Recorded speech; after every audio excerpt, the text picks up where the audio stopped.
আলহামদুলিল্লাহ, যাবতীয় প্রশংসা এবং গুণগান একমাত্র মহিয়ান ও গরিয়ান আল্লাহ সুবহানাহু ওয়া তাআলার জন্য, যে আল্লাহ রাব্বুল আলামিন আমাদের সবাইকে মুসলিম পরিবারে জন্মগ্রহণ করার তৌফিক দিয়েছেন।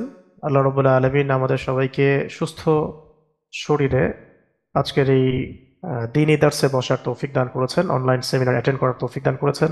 শুকরিয়া জানাই সেই মহান রবের দরবারে, যিনি আমাদেরকে বছরের সর্বশ্রেষ্ঠ 10টি দিন উপহার দিয়েছেন আমলের মৌসুম হিসেবে, এবং যিনি আমাদেরকে নবী মুহাম্মদ সাল্লাল্লাহু আলাইহি ওয়াসাল্লামের সৌভাগ্যবান উম্মত হওয়ার তৌফিক নসিব করেছেন।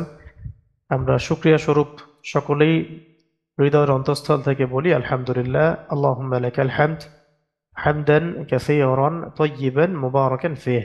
অতঃপর অগণিত অসংখ্য দরুদ এবং সালাত বর্ষিত হোক মহান আল্লাহ প্রেরিত সর্বশেষ এবং চূড়ান্ত নবী, মানবতার মুক্তির দূত মুহাম্মদুর রাসূলুল্লাহ সাল্লাল্লাহু আলাইহি ওয়াসাল্লামের প্রতি।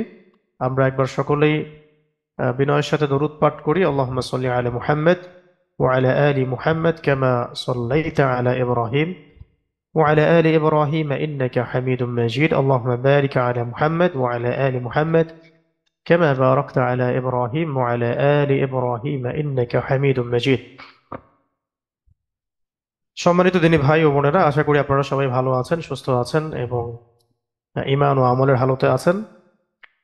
আপনারা সবাই অবগত আছেন যে আজকে আমরা যে সেমিনারটা অ্যাটেন্ড করছি, এটি তহা জিনুরাইন ইসলামিক অনলাইন মাদ্রাসার ব্যবস্থাপনায় আয়োজিত একটি আমলি দার্স, যার টপিক হচ্ছে বছরের শ্রেষ্ঠ 10টি দিন কিভাবে কাটাবেন, বা কিভাবে কাটাবেন বছরের শ্রেষ্ঠ 10টি দিন। তো এই বিষয়ে ইনশাআল্লাহ তাআলা আমরা সংক্ষিপ্ত সময়ের মধ্যে কিছু সারগর্ভ আলোচনা উপস্থাপন করার চেষ্টা করছি। ওয়ামা তৌফিকি ইল্লা বিল্লাহি আলাইহি তাওয়াক্কালতু ওয়া ইলাইহি উনীব। এবং দোয়া করছি আল্লাহ রাব্বুল আলামিন যেন আমাদের সকলকে আজকের দার্সে আমরা যা শুনবো জানবো তার উপরে আমল করার তৌফিক দান করুন, এবং এই আমলগুলোকে ধরে রাখার তৌফিক দান করেন, যাতে আমরা বছরের প্রত্যেকটা দিন এভাবেই আমলের মাধ্যমে বা আমলের প্রাচুর্যতার মাধ্যমে ঢেলে সাজাতে পারি। আল্লাহ রাব্বুল আলামিন আমাদের সবাইকে তৌফিক নসিব করেন, আমিন। তো প্রথমে আমরা যে বিষয়টার দিকে আপনাদের দৃষ্টি আকর্ষণ করতে চাই সেটা হলো যে আজকে আমরা যা যা জানবো আর কি, ইনশাআল্লাহ। প্রথম কথা হচ্ছে আমরা আজকে জানবো যে আমাদের যুলহজ মাস, যুলহিজ্জা এই মাস মাস সম্পর্কে, এই মাসের সম্মান মর্যাদা সম্পর্কে, এর ফজিলত সম্পর্কে, কোরআন ও হাদিসের আলোকে এই মাসের মর্যাদা সংক্রান্ত বিষয়গুলো, এই দশ দিন আমরা কিভাবে আমল করতে পারি বা কোন কোন আমলগুলোকে বেশি গুরুত্ব দিব। এর মধ্যেই আছে হজ, কোরবানি, আরাফার সওম এবং কোরবানির বিশেষ ফজিলত। এছাড়াও আমরা সময় বিন্যাস সম্পর্কে জানবো ইনশাল্লাহ, কিভাবে আমরা আমাদের সময়গুলোকে ভাগ করব এবং আমলগুলোকে বিন্যাস করব, যাতে করে আমরা অল্প সময়ে বেশি বেশি আমল করে আল্লাহ রাব্বুল আলামিনের কাছে আহ বিপুল সওয়াবের অধিকারী হতে পারি। এটাই আমাদের মূলত আজকে সেমিনারের উদ্দেশ্য। তো প্রথমে আমরা যে বিষয়টার দিকে আপনাদের দৃষ্টি আকর্ষণ করতে চাই সেটা হচ্ছে সূরাতুজ যারিয়াত এর 56 নম্বর আয়াতটি। আগে একটু খেয়াল করি আমরা। আল্লাহ রাব্বুল আলামিন সূরাতুজ যারিয়াত এর 56 নম্বর আয়াতে বলেছেন, বা'দা আউযু বিল্লাহি মিনাশ শাইতানির রাজীম ওয়া মা খালাকতুল জিন্না ওয়াল ইনসা ইল্লা লিয়া'বুদুন। আপনারা অনেকেই আয়াতটা জানেন, খুব পরিচিত একটি আয়াত। ওয়া মা খালাকতুল জিন্না, আল্লাহ পাক বলছেন আমি সৃষ্টি করিনি জিন জাতিকে, ওয়াল ইনসা এবং মানুষ জাতিকে, ইল্লা লিয়া'বুদুন শুধুমাত্র আমার ইবাদত করার জন্যই। মানে আমি জিন জাতি এবং মানব জাতিকে আমার ইবাদতের জন্যই সৃষ্টি করেছি, অন্য কোনো কারণে করিনি। ওমা খলাকতুল জিন্না ওয়াল ইনসা ইল্লা লিয়া'বুদুন, আমি জিন ও মানব জাতিকে সৃষ্টি করিনি, হ্যাঁ করেছি শুধুমাত্র আমার ইবাদত করার জন্যই। এই একটার সাথে আমাদের যে কালিমা লা ইলাহা ইল্লাল্লাহ, ওই অংশটুকু মিলে যাবে, খেয়াল করে দেখবেন। যেমন লা ইলাহা, কোনো ইলাহ নেই। পরের অংশে কি আমরা বলি ইল্লা আল্লাহ, হ্যাঁ ইল্লা ব্যতীত, আল্লাহ মানে আল্লাহ, মানে কোনো ইলাহ নেই আল্লাহ ব্যতীত, কোনো ইলাহ নেই, শুধু আল্লাহ আছেন। ইল্লা শব্দটাকে দিয়ে আমরা মূলত এখানে প্রথম অংশটাকে না বাচক করি, পরের অংশটাকে হ্যাঁ বাচক করি। ঠিক একইভাবে ওই ব্যাকরণের নীতির উপরেই বা মূলনীতির উপরেই এখানে আয়াতটাকে সাজানো হয়েছে। ওয়ামা খালাকতুল জিন্না ওয়াল ইনসা আল্লাহ পাক বলছেন যে আমি জিন এবং মানব জাতিকে সৃষ্টি করিনি, শুধু এই উদ্দেশ্যে করেছি, ইল্লা লিয়াবুদুন। কি উদ্দেশ্যে? যাতে তারা আমার ইবাদত করে। সহজ ভাষায়, আমি জিন এবং মানব জাতিকে শুধুমাত্র আমার ইবাদত করার জন্যই সৃষ্টি করেছি। তার মানে আমরা এই আয়াত থেকে বুঝতে পারলাম যে পৃথিবীতে আমাদের যে এক্সিস্টেন্স বা অস্তিত্ব, অবস্থান স্থল, সময়, হায়াত, এটার মূল উদ্দেশ্য কি? উদ্দেশ্য হচ্ছে আমরা যেন আল্লাহ রাব্বুল আলামিনের ইবাদত করি। অন্য কোনো উদ্দেশ্যে আমাদেরকে সৃষ্টি করা হয় নাই। আমরা আমাদের সৃষ্টি তত্ত্ব সম্পর্কে জানলাম, যেটা আমরা অনেকেই দুনিয়ার এই ধোঁকায় পড়ে ভুলে গেছি বা ভুলে যাই। এখন প্রশ্ন হচ্ছে যে তাহলে আল্লাহ রাব্বুল আলামিনের ইবাদত বলতে কি বোঝায়? আমরা তাহলে কি দুনিয়ার যে কাজকর্মগুলো সেগুলো করব না? উত্তর হচ্ছে, জবাব, যে অবশ্যই দুনিয়াবী কাজকর্মগুলো করব, এবং প্রত্যেকটা কাজকর্ম নবী মুহাম্মদ সাল্লাল্লাহু আলাইহি ওয়াসাল্লামের সুন্নতের অনুকরণে অনুসরণে করব। তখন আমার প্রত্যেকটা কাজই ইবাদত বলে গণ্য হবে ইনশাআল্লাহ। যেমন ইস্তেঞ্জা করা, ওয়াশরুমে যাওয়া, এটা একটা দুনিয়াবী হাজত, কিন্তু এটা যদি আমি ঢোকার সময় নবীর সুন্নাহ অনুযায়ী ঢুকি, দোয়া পড়ে ঢুকি, বের হওয়ার সময় তার সুন্নাহ অনুযায়ী বের হই, ইস্তেঞ্জা তার সুন্নাহ মাফিক করি, পবিত্রতা অর্জন করি, এই ইস্তেঞ্জা করা কাজটাও ইবাদত বলে গণ্য হবে। ঘুম, আমি আমার প্রয়োজনে ঘুমাই, তো এই ঘুমটা যদি আমি নবীর সুন্নাহ তরিকা অনুযায়ী ঘুমাই, ঘুমানোর আগের মাসনুন জিকিরগুলো করি, ঘুমাই নির্দিষ্ট সময়, এবং নিজের শরীরকে রেস্ট দেই, শরীরের হক আদায় করি, যাতে করে আমি আল্লাহর ইবাদত করতে পারি, এই নিয়াতে এই ঘুমটাও আমার ইবাদত বলে গণ্য হবে। আমি খাই আমার প্রয়োজনে, আমার ক্ষুধা লাগে তাই, পিপাসা লাগে তাই, কিন্তু খাবারটাও যদি আমি নবীর তরিকা অনুযায়ী খাই, পান করাটাও যদি নবীর তরিকা অনুযায়ী পান করি, অর্থাৎ আল্লাহ এবং তার রাসূল সাল্লাল্লাহু আলাইহি ওয়াসাল্লাম যেভাবে করতে বলেছেন সেভাবে করি, তাহলে খাবার পান করার মতো বিষয়গুলো ইবাদত বলে গণ্য হবে। এমনকি স্ত্রীর সাথে সময় কাটানোও ইবাদত বলে গণ্য হবে, যদি সুন্নাহ মাফিক করি বা সুন্নাহ তরিকা অনুযায়ী করি। ঠিক একইভাবে আমাদের শিক্ষা, আমাদের অর্থনীতি, আমাদের ব্যবসা বাণিজ্য, আমাদের পরিবার, আমাদের সন্তান প্রতিপালন, আমাদের বাজারঘাট, আমাদের রাজনীতি, আমাদের বিশ্বনীতি, প্রত্যেকটা ডিপার্টমেন্ট যদি আল্লাহ এবং তার রাসূলের বিধান মাফিক হয়, বা নবী মুহাম্মদ সাল্লাল্লাহু আলাইহি ওয়াসাল্লামের সুন্নাহ মাফিক আমরা ঢেলে সাজাতে পারি, তাহলে প্রত্যেকটা কাজই ইবাদত বলে গণ্য হবে। তাই ইবাদত শব্দের অর্থ শুধু এটাই নয় যে আমি শুধু নামাজ, রোজা, হজ, যাকাত, তাসবিহ তাহলিল, কোরআন তেলাওয়াত, জিকির আজগার এগুলোর দিকে সম্বন্ধ করছি, বিষয়টা এমন নয়। ইল্লা লিয়াবুদুন এর ব্যাখ্যাটা ব্যাপক। এক বাক্যে এর উত্তর হচ্ছে, জীবনের প্রতিটি কাজ যদি আমরা নবী মুহাম্মদ সাল্লাল্লাহু আলাইহি ওয়াসাল্লামের দেখানো সুন্নাহ অনুযায়ী করতে পারি, আল্লাহর সন্তুষ্টির জন্য করতে পারি, লোক দেখানো কোনো বিষয় না থাকে, আমার রিজিকটা হালাল থাকে, এবং এগুলোর মধ্য দিয়ে আমি আল্লাহর সন্তুষ্টি কামনা করি, ইনশাআল্লাহ প্রত্যেকটা কাজই ইবাদত বলে গণ্য হবে। তো আল্লাহ পাক আমাদেরকে জানিয়ে দিচ্ছেন যে এই ইবাদত করার জন্যই আমি তোমাদেরকে সৃষ্টি করেছি। আরেকটি আয়াতের দিকে আমরা একটু ফোকাস করি, সূরা মুলকের 1-2 নম্বর আয়াত একটু খেয়াল করে দেখবেন। আল্লাহ পাক বলেছেন, তাবারাকাল্লাযী বিয়াদিহিল মুলক, বরকতময় সেই সত্তা যার হাতে সার্বভৌম ক্ষমতা, ওয়া হুয়া আলা কুল্লি শাইইন কাদির, এবং তিনি প্রত্যেকটা বিষয় সম্পর্কে কর্তৃত্বশীল বা সর্বশক্তিমান।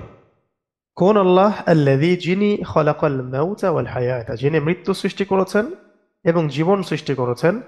কেন? লিয়াবলুয়াকুম আইয়ুকুম আহসানু আমালা, আল্লাহ পাক দেখতে চান তোমাদের মধ্যে আমলে আহসান কে। লিয়াবলুয়াকুম আইয়ুকুম আহসানু আমালা, আল্লাহ পাক দেখতে চান তোমাদের মধ্যে আমলে আহসান কে, সর্বোত্তম কে। ওয়া হুয়াল আজিজুল গফুর, তিনি হচ্ছেন আজিজ, মহাপরাক্রমশালী, আল গফুর মানে পরম ক্ষমাশীল।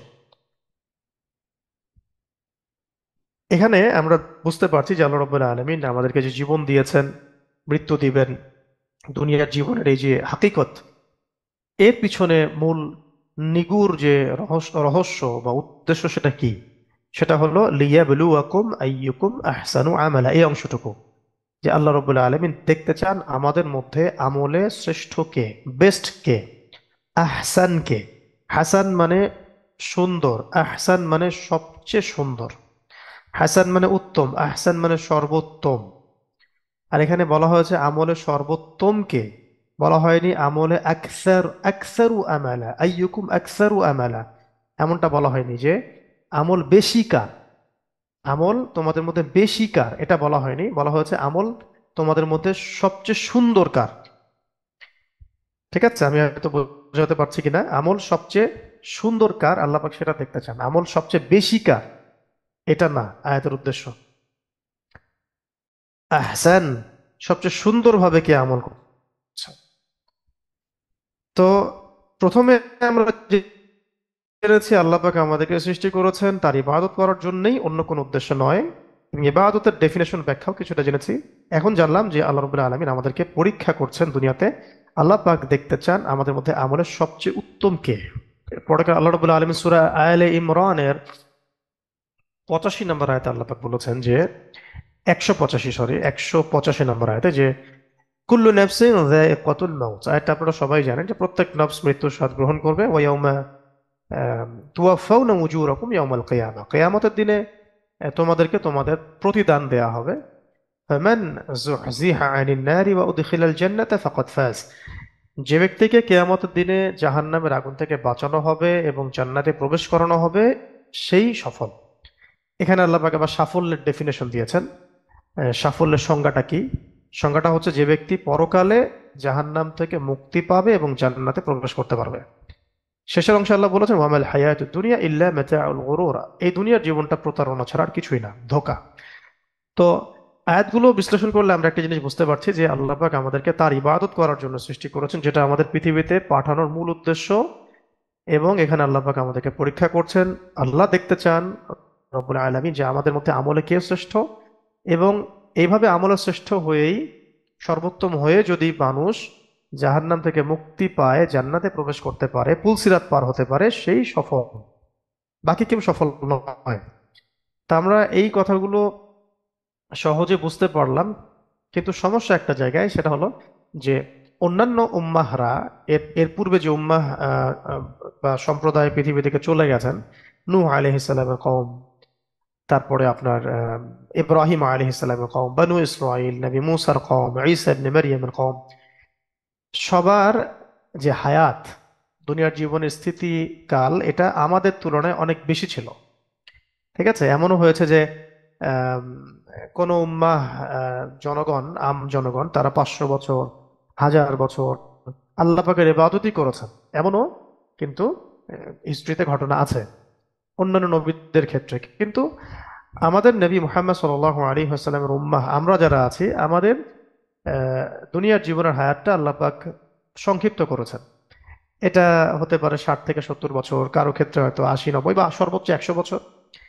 ঠিক আছে, বা কারো আরো কম। আল্লাহ পাকের কাছে আমরা দোয়া করি আল্লাহ পাক যেন আমাদেরকে নেক হায়াতে বৃদ্ধি, বরকত এবং বেশি বেশি নেক আমলের তৌফিক লাভে ধন্য করেন। তো সাধারণত যেটা হয় যে এই উম্মতের গড় আহ, হায়াত ধরা হয় 60 থেকে 70 বছর। এখন যেহেতু আমরা তাদের মতো অনেক লম্বা সময় পাই নাই বা পাচ্ছি না, এই জন্যে দয়া পরবশ হয়ে আল্লাহ রবুল্লাহ আলমিন আমাদের উম্মতের জন্য কিছু কিছু আমলের মৌসুম দিয়েছেন, মৌসুম, কিছু কিছু আমলের মৌসুম দিয়েছেন, যাতে আমরা অল্প আমল করে বেশি নেকি অর্জন করতে পারি। যেমন ধরুন যে 5 ওয়াক্ত সালাত, এটা একটা ডেইলি মৌসুম, দৈনিক একটা মৌসুম, যে এক নামাজ থেকে আরেক নামাজ মাঝখানের গুণাগুলোকে মিটিয়ে দিবে। সগীরা গুনাহ, কারণ কবিরা গুনার জন্য তওবা করার শর্ত, নর্মালি এক নামাজ থেকে আরেক নামাজ আপনার সগীরা গুনাহগুলো মিটিয়ে দিবে। এক জুমা থেকে আরেক জুমা, সাপ্তাহিক একটা মৌসুম, মাঝখানের গুনাহগুলো আল্লাহ মিটিয়ে দিবেন। সগীরা গুনাহ, কবিরা গুনাহ ক্ষমার জন্য খাস তওবা করার শর্ত। এরপরে ধরেন যে একবার উমরা করেছেন, আরেকবার উমরা করলেন, আল উমরাতু বাইনাল উমরা কাফারাতুন, একটা উমরা থেকে আরেকটা মাঝখানের গুনাহগুলোর কাফারা হয়ে যাবে। ঠিক আছে, তারপরে ধরেন যে এক রমাদান থেকে আরেক রমাদান, মাঝখানের গুনাহগুলোর জন্য কাফারা হয়ে যায়। তো এরকম আল্লাহ রাব্বুল আলামিন কিছু মৌসুম আমাদেরকে দিয়েছেন, যেমন রমাদান মাস, লাইলাতুল কদর, হ্যাঁ, শবে বরাত, তারপরে মুহররম মাসের সওম, শাবান মাসের সওম। হ্যাঁ, এইরকম আল্লাহ রাব্বুল আলামিন আমাদেরকে অনেক মৌসুম দিয়ে দিয়েছেন, যে মৌসুমগুলোতে আমরা অল্প সময় ইবাদত করব কিন্তু বেশি নেকি অর্জন করতে পারবো। ঠিক এই যত মৌসুম আল্লাহ পাক দিয়েছেন তার মধ্যে সবচাইতে শ্রেষ্ঠ একটা মৌসুম হচ্ছে উপলক্ষ, উৎসবের, আমলের উৎসবের একটা সিজন, সেটা হলো এই জিলহজ মাসের প্রথম 10টা দিন। এই জিলহজ মাসের প্রথম 10টা দিন 10টা রাত, সুবহানাল্লাহ। এটা এটা কত বড় ফজিলতে সে সম্পর্কে আল্লাহ রাব্বুল আলামিন আমাদেরকে সূরা তওবার 36 নম্বর আয়াতে বলেছেন। তো এইটা আপনারা দাগিয়ে নেবেন, যার যার যার সামনে আপনাদের কাছে ডায়েরি আছে এগুলো নোট করে নেবেন। সবকিছু হয়তো স্লাইডে আনা পসিবল হয়নি, আমি নিজে থেকে বলছি। এবং আমার সামনে কিছু রিসোর্স আছে সেগুলো থেকেও বলছি। যেগুলো স্লাইডে নেই সেগুলো আপনারা দাগিয়ে নেবেন। এবং ইনশাআল্লাহ আমরা চেষ্টা করব পুরো আজকের লেকচারে যে বিষয়গুলো আলোচিত হবে এগুলোকে পিডিএফ আকারে সুন্দর করে আপনাদের কাছে পৌঁছে দেয়া, যাতে আপনারা অন্যদের কাছে প্রচার করতে পারেন এবং এটাকে ছাপিয়ে আপনারা আমল করতে পারেন।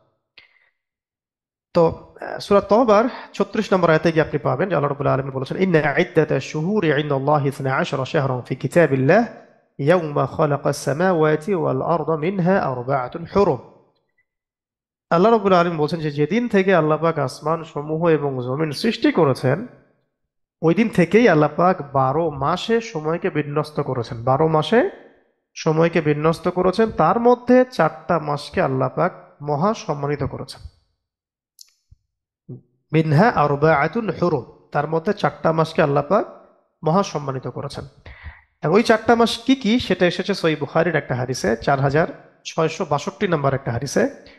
হাদিস শরীফে নবী সাল্লাল্লাহু আলাইহি ওয়াসাল্লাম ইরশাদ করেছেন সেই 4টা মাস হচ্ছে যুলকাআদা, যুলহিজ্জা, মুহররম এবং রজব।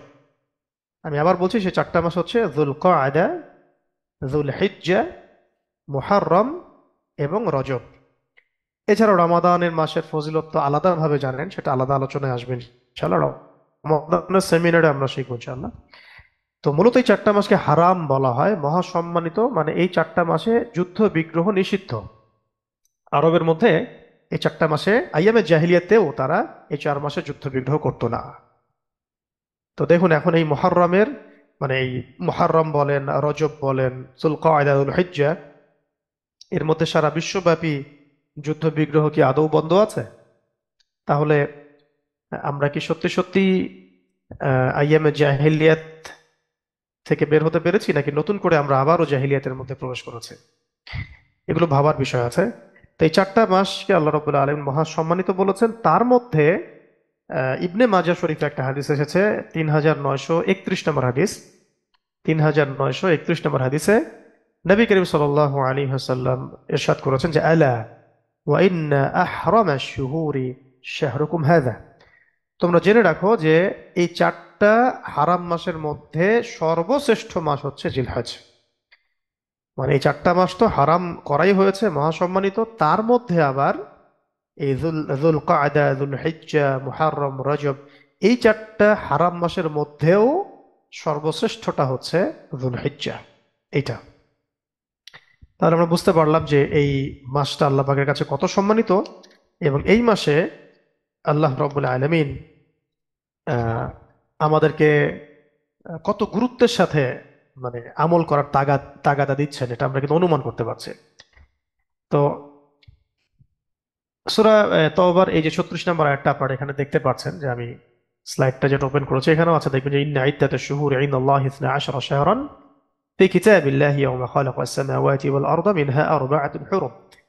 মিনহা আরবাআতুন হুরুম, এটা 4 মাস বোঝানো হচ্ছে। এই 4 মাস হলো এই 4টা: যুলকাআদা, যুলহিজ্জা, মুহররম, রজব। নবী সাল্লাল্লাহু আলাইহি ওয়াসাল্লাম সহিহ বুখারীর এই 4662 নম্বর হাদিসের মধ্যে ইরশাদ করেছেন। দেখুন পুরো হাদিসটা শেষের দিকে দেখবেন যুলকাআদা, যুলহিজ্জা, মুহররম এবং রজব, এই 4টা মাস নবী সাল্লাল্লাহু আলাইহি ওয়াসাল্লাম মেনশন করেছেন। তার মধ্যে এই মাসটাকে, অর্থাৎ যুলহিজ্জা মাসকে নবী সাল্লাল্লাহু আলাইহি ওয়াসাল্লাম 4টা হারাম মাসের মধ্যেও সর্বশ্রেষ্ঠ বলেছেন। আলা ওয়া ইন্না আহরামাশ শুহুরি শাহরুকুম হাযা। ইবনে মাজাহ হাদিস শরীফে এসেছে, মুসনাদ আহমদেও হাদিসটা আসছে।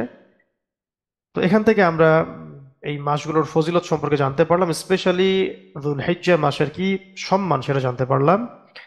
শুধু তাই নয়, আল কোরআনুল কারীমে একটা সূরা আছে, সূরাতুল ফজর। আপনারা অনেকেই হয়তো সূরাটা মুখস্থ করেছেন, জানেন।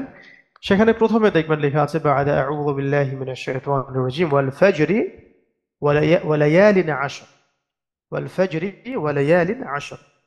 ওয়াল ফাজরি মানে শপথ ফজরের বা শপথ ভোরবেলার, ওয়া লায়ালিন আশর এবং 10 রাতের শপথ। এখানে আব্দুল্লাহ ইবনে মাসউদ রাদিয়াল্লাহু আনহু সহ অন্যান্য মুফাসসিরিন কেরাম যারা আছেন, তারা সবাই এই ওয়ালায়ালিন আশর, এই 10টা রাতের ব্যাখ্যায় বলেছেন এটা হলো যুলহিজ্জা মাসের প্রথম দশক। 10 দিন 10 রাত, 10 দিন 10 রাত। আচ্ছা, আরেকটা হাদিসের দিকে আমরা একটু চোখ বুলাই, তাহলে আমাদের যুলহিজ্জা মাসের ফজিলত সম্পর্কে একটা ব্যাপক ধারণা বদ্ধমূল হবে ইনশাআল্লাহ।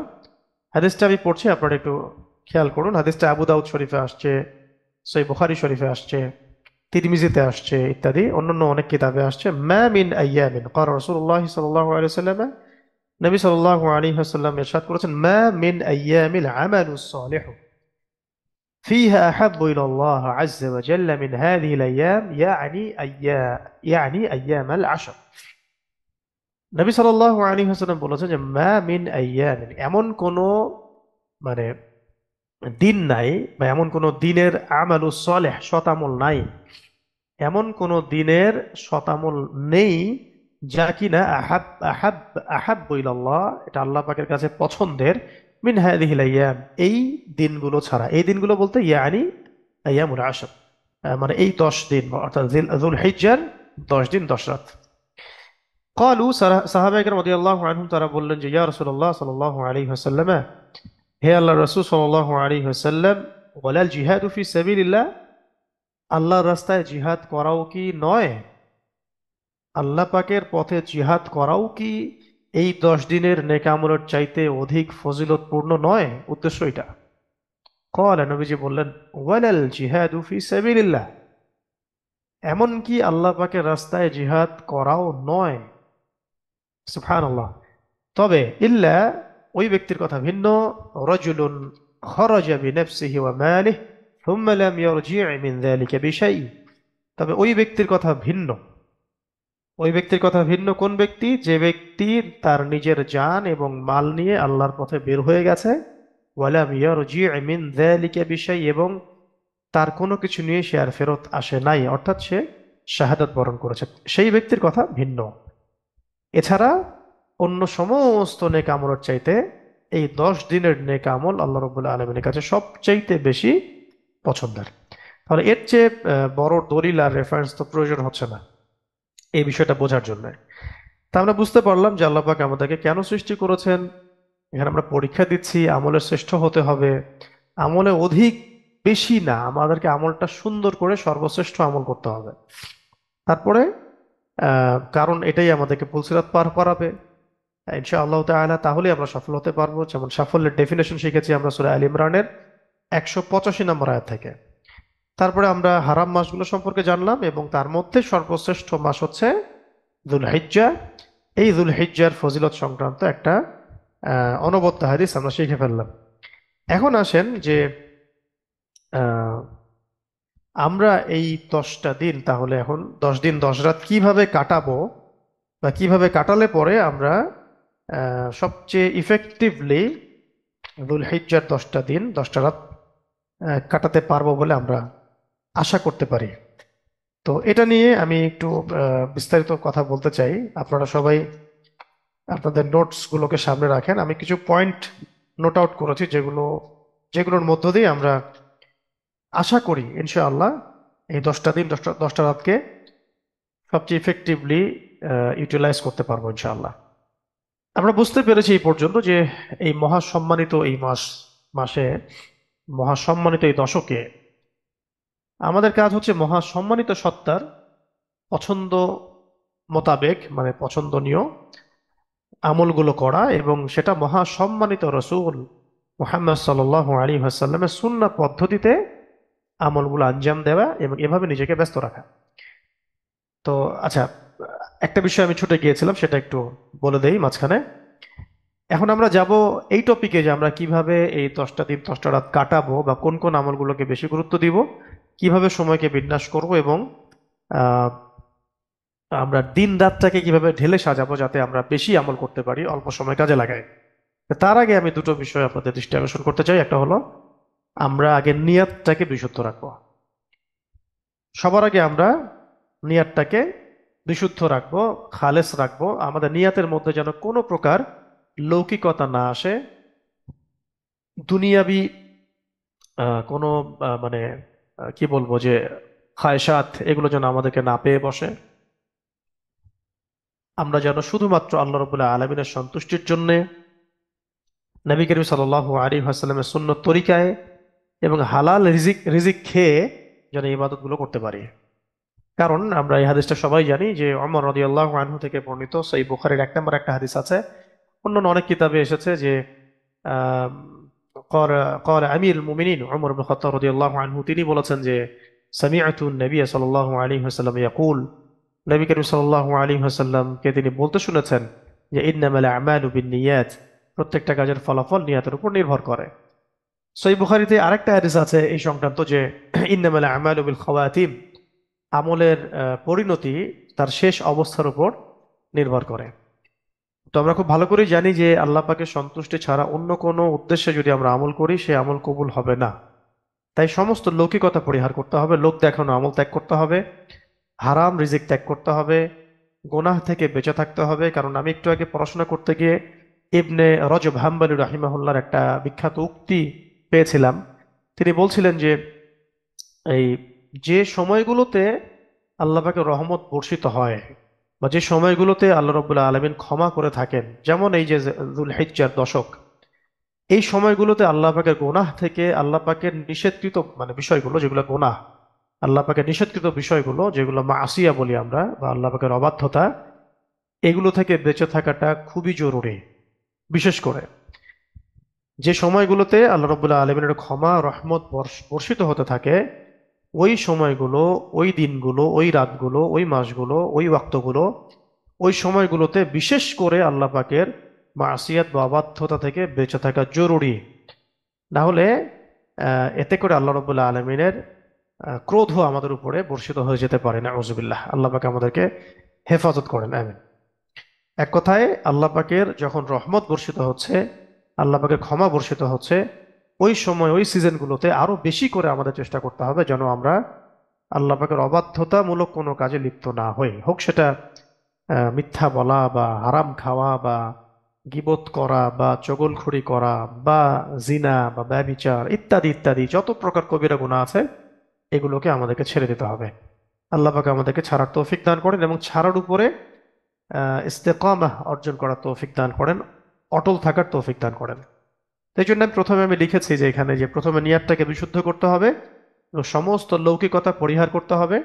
কারণ আমরা সবাই এটা মাথায় রাখবো যে আমল কবুল হয় তিনটা শর্তের ভিত্তিতে। এক হচ্ছে ওই ইবাদতটা শুধুমাত্র এক আল্লাহর সন্তুষ্টির জন্যই হতে হবে, অন্য কোনো উদ্দেশ্য নয়। এক। দুই, রাসূলুল্লাহ সাল্লাল্লাহু আলাইহি ওয়াসাল্লামের দেখানো সুন্নাত তরিকা মোতাবেক হতে হবে, অন্য কারো সুন্নত বা পদ্ধতি অনুযায়ী নয়। ঠিক আছে? আর তিন নম্বর হচ্ছে হারাম, যাবতীয় হারাম থেকে এবং হারাম রিজিক থেকে আমাদেরকে বেঁচে থাকতে হবে। আচ্ছা, এখন আসুন সামনে যাই যে আমরা কিভাবে এই দশকটাকে ঢেলে সাজাবো, কোন কোন আমলগুলোকে আমরা বেশি গুরুত্ব দিব। তো এখানে আহ, অনেকগুলো বিষয় এসেছে। তো আমি প্রথমে 1 নম্বর বিষয়টা আগে আমি চিন্তা করছিলাম যে 3 নম্বর বিষয়টা একটু আগে বলা দরকার। 3 নম্বর বিষয়টা আমরা একটু আগে বলতে চাই কারণ এটা অন্য বিষয়গুলোকে আহ, নিয়ন্ত্রণ করে আর কি। তো আমি প্রথমে যে বিষয়টা আলোচনা করতে চাই যে কিভাবে আমরা এই দশকটাকে ঢেলে সাজাবো, সেটার প্রথম বিষয়টা হচ্ছে যে যতটা দ্রুত সম্ভব রাতে ঘুমিয়ে পড়া এবং শেষ রাত্রে তাহাজ্জুদে অভ্যস্ত হওয়ার চেষ্টা করা। এক, এটা 3 নম্বরে যদিও আনা হচ্ছে এখানে, পরে আমরা পিডিএফ আকারে যখন এটা পাবলিশ করবো ইনশাল্লাহ এটাকে আমি প্রথমে নিয়ে আসবো ইনশাল্লাহ। কারণ এটা সবার আগে জরুরি যে এশার সলাতের পরে আমরা যত দ্রুত সম্ভব ঘুমিয়ে পড়া। যাদের বাধ্যগত কারণেই রাত জাগতে হয় বা হচ্ছে বা আরো কোনো রিজন আছে, তাদের তাদের ক্ষেত্রে তারা সেই জাগ্রত সময়টুকু এবাদত করবেন, এবাদত করে কাটাবেন। ঠিক আছে? যদি বাধ্যগত অবস্থায় জেগে থাকতেই হয় তবুও সেখানে একটা সময় বের করে ইবাদত করে কাটাবেন। আর স্বাভাবিক অবস্থায় আমরা চেষ্টা করব যে রাতে অ্যাজ আর্লি অ্যাজ পসিবল শুয়ে পড়া এবং রাতে তাহাজ্জুদে ওঠার চেষ্টা করা। আর আবারও বলছি যে যারা রাত জেগে থাকতে বাধ্য হন, সেক্ষেত্রে প্রথম রাতে হোক, এশার নামাজের পরে হোক, মধ্যরাতে হোক, আপনি কিয়ামুল লাইল বা নফল নামাজে অভ্যস্ত হওয়ার চেষ্টা করবেন। আর স্বাভাবিক অবস্থায় আমরা আর্লি ঘুমানোর চেষ্টা করব এবং রাতের শেষ অংশে ওঠার চেষ্টা করব ইনশাআল্লাহ তাআলা। সর্বোচ্চ আমরা চেষ্টা করব যে 10টা 11টার মধ্যে, 11টা থেকে সাড়ে 11টার মধ্যে শুয়ে পড়া, এবং আমরা যেন 3টার দিকে উঠে যেতে পারি। 3টার পর থেকে যেন আমরা আমল করতে পারি, ইবাদত করতে পারি, নফল নামাজ পড়তে পারি, কমপক্ষে 2 রাকাত নামাজ পড়া বা কমপক্ষে 2-4 রাকাত নামাজ পড়া, আহ, বা সুন্দর করে ধীরে ধীরে লম্বা কেরাতে 8 রাকাত নামাজ পড়া এবং সাথে 3 রাকাত বেতের নামাজ পড়ে নেওয়া। যদি শেষ রাত্রে উঠতে পারবো বলে নিশ্চিত থাকি, তাহলে শেষ রাত্রে বেতের পড়া উত্তম। আর যদি দেখা যায় মনে হয় যে না, আমি শেষ রাত্রে উঠতে হয়তো পারবো না, বেতের কাজা হয়ে যেতে পারে, সেক্ষেত্রে প্রথম রাত্রেই বেতের পড়ে ঘুমিয়ে যাওয়াটা উত্তম। দুটো বিষয় মাথায় রাখবো। যদি আমার ইয়কিন থাকে যে আমি ইনশাআল্লাহ শেষ রাত্রে উঠতে পারি, অভ্যস্ত, তাহলে শেষ রাত্রেই বেতের পড়া উত্তম। আর যদি নিজের উপরে এরকম ইয়কিন না থাকে, মানে ভরসা না থাকে যে আমি শেষ রাত্রে উঠতে পারবো কিনা, সেক্ষেত্রে প্রথম রাত্রেই বেতর পড়া উত্তম, যাতে কাজা হয়ে না যায়, কারণ বেতর সালাতটা ওয়াজিব। এটা কাজা হয়ে গেলে আবার কাজা আদায় করতে হবে।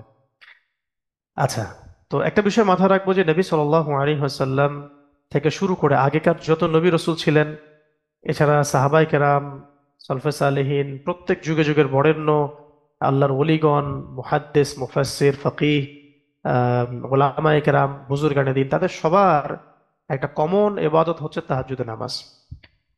মানে প্রত্যেক আল্লাহওয়ালা ব্যক্তি নিদর্শন হচ্ছে তাহাজ্জুদের নামাজ। তো আমরা চেষ্টা করি আল্লাহ পাক আমাদের সবাইকে তৌফিক দান করেন যেন আমরা একটু তাড়াতাড়ি ঘুমাতে পারি এবং শেষ রাতে তাহাজ্জুদের নামাজে অভ্যস্ত হতে পারি। এটাকে শুধু বছরের এই 10টা দিনে নয়, বরং সারা বছর এটাকে আমরা ধরে রাখতে পারি।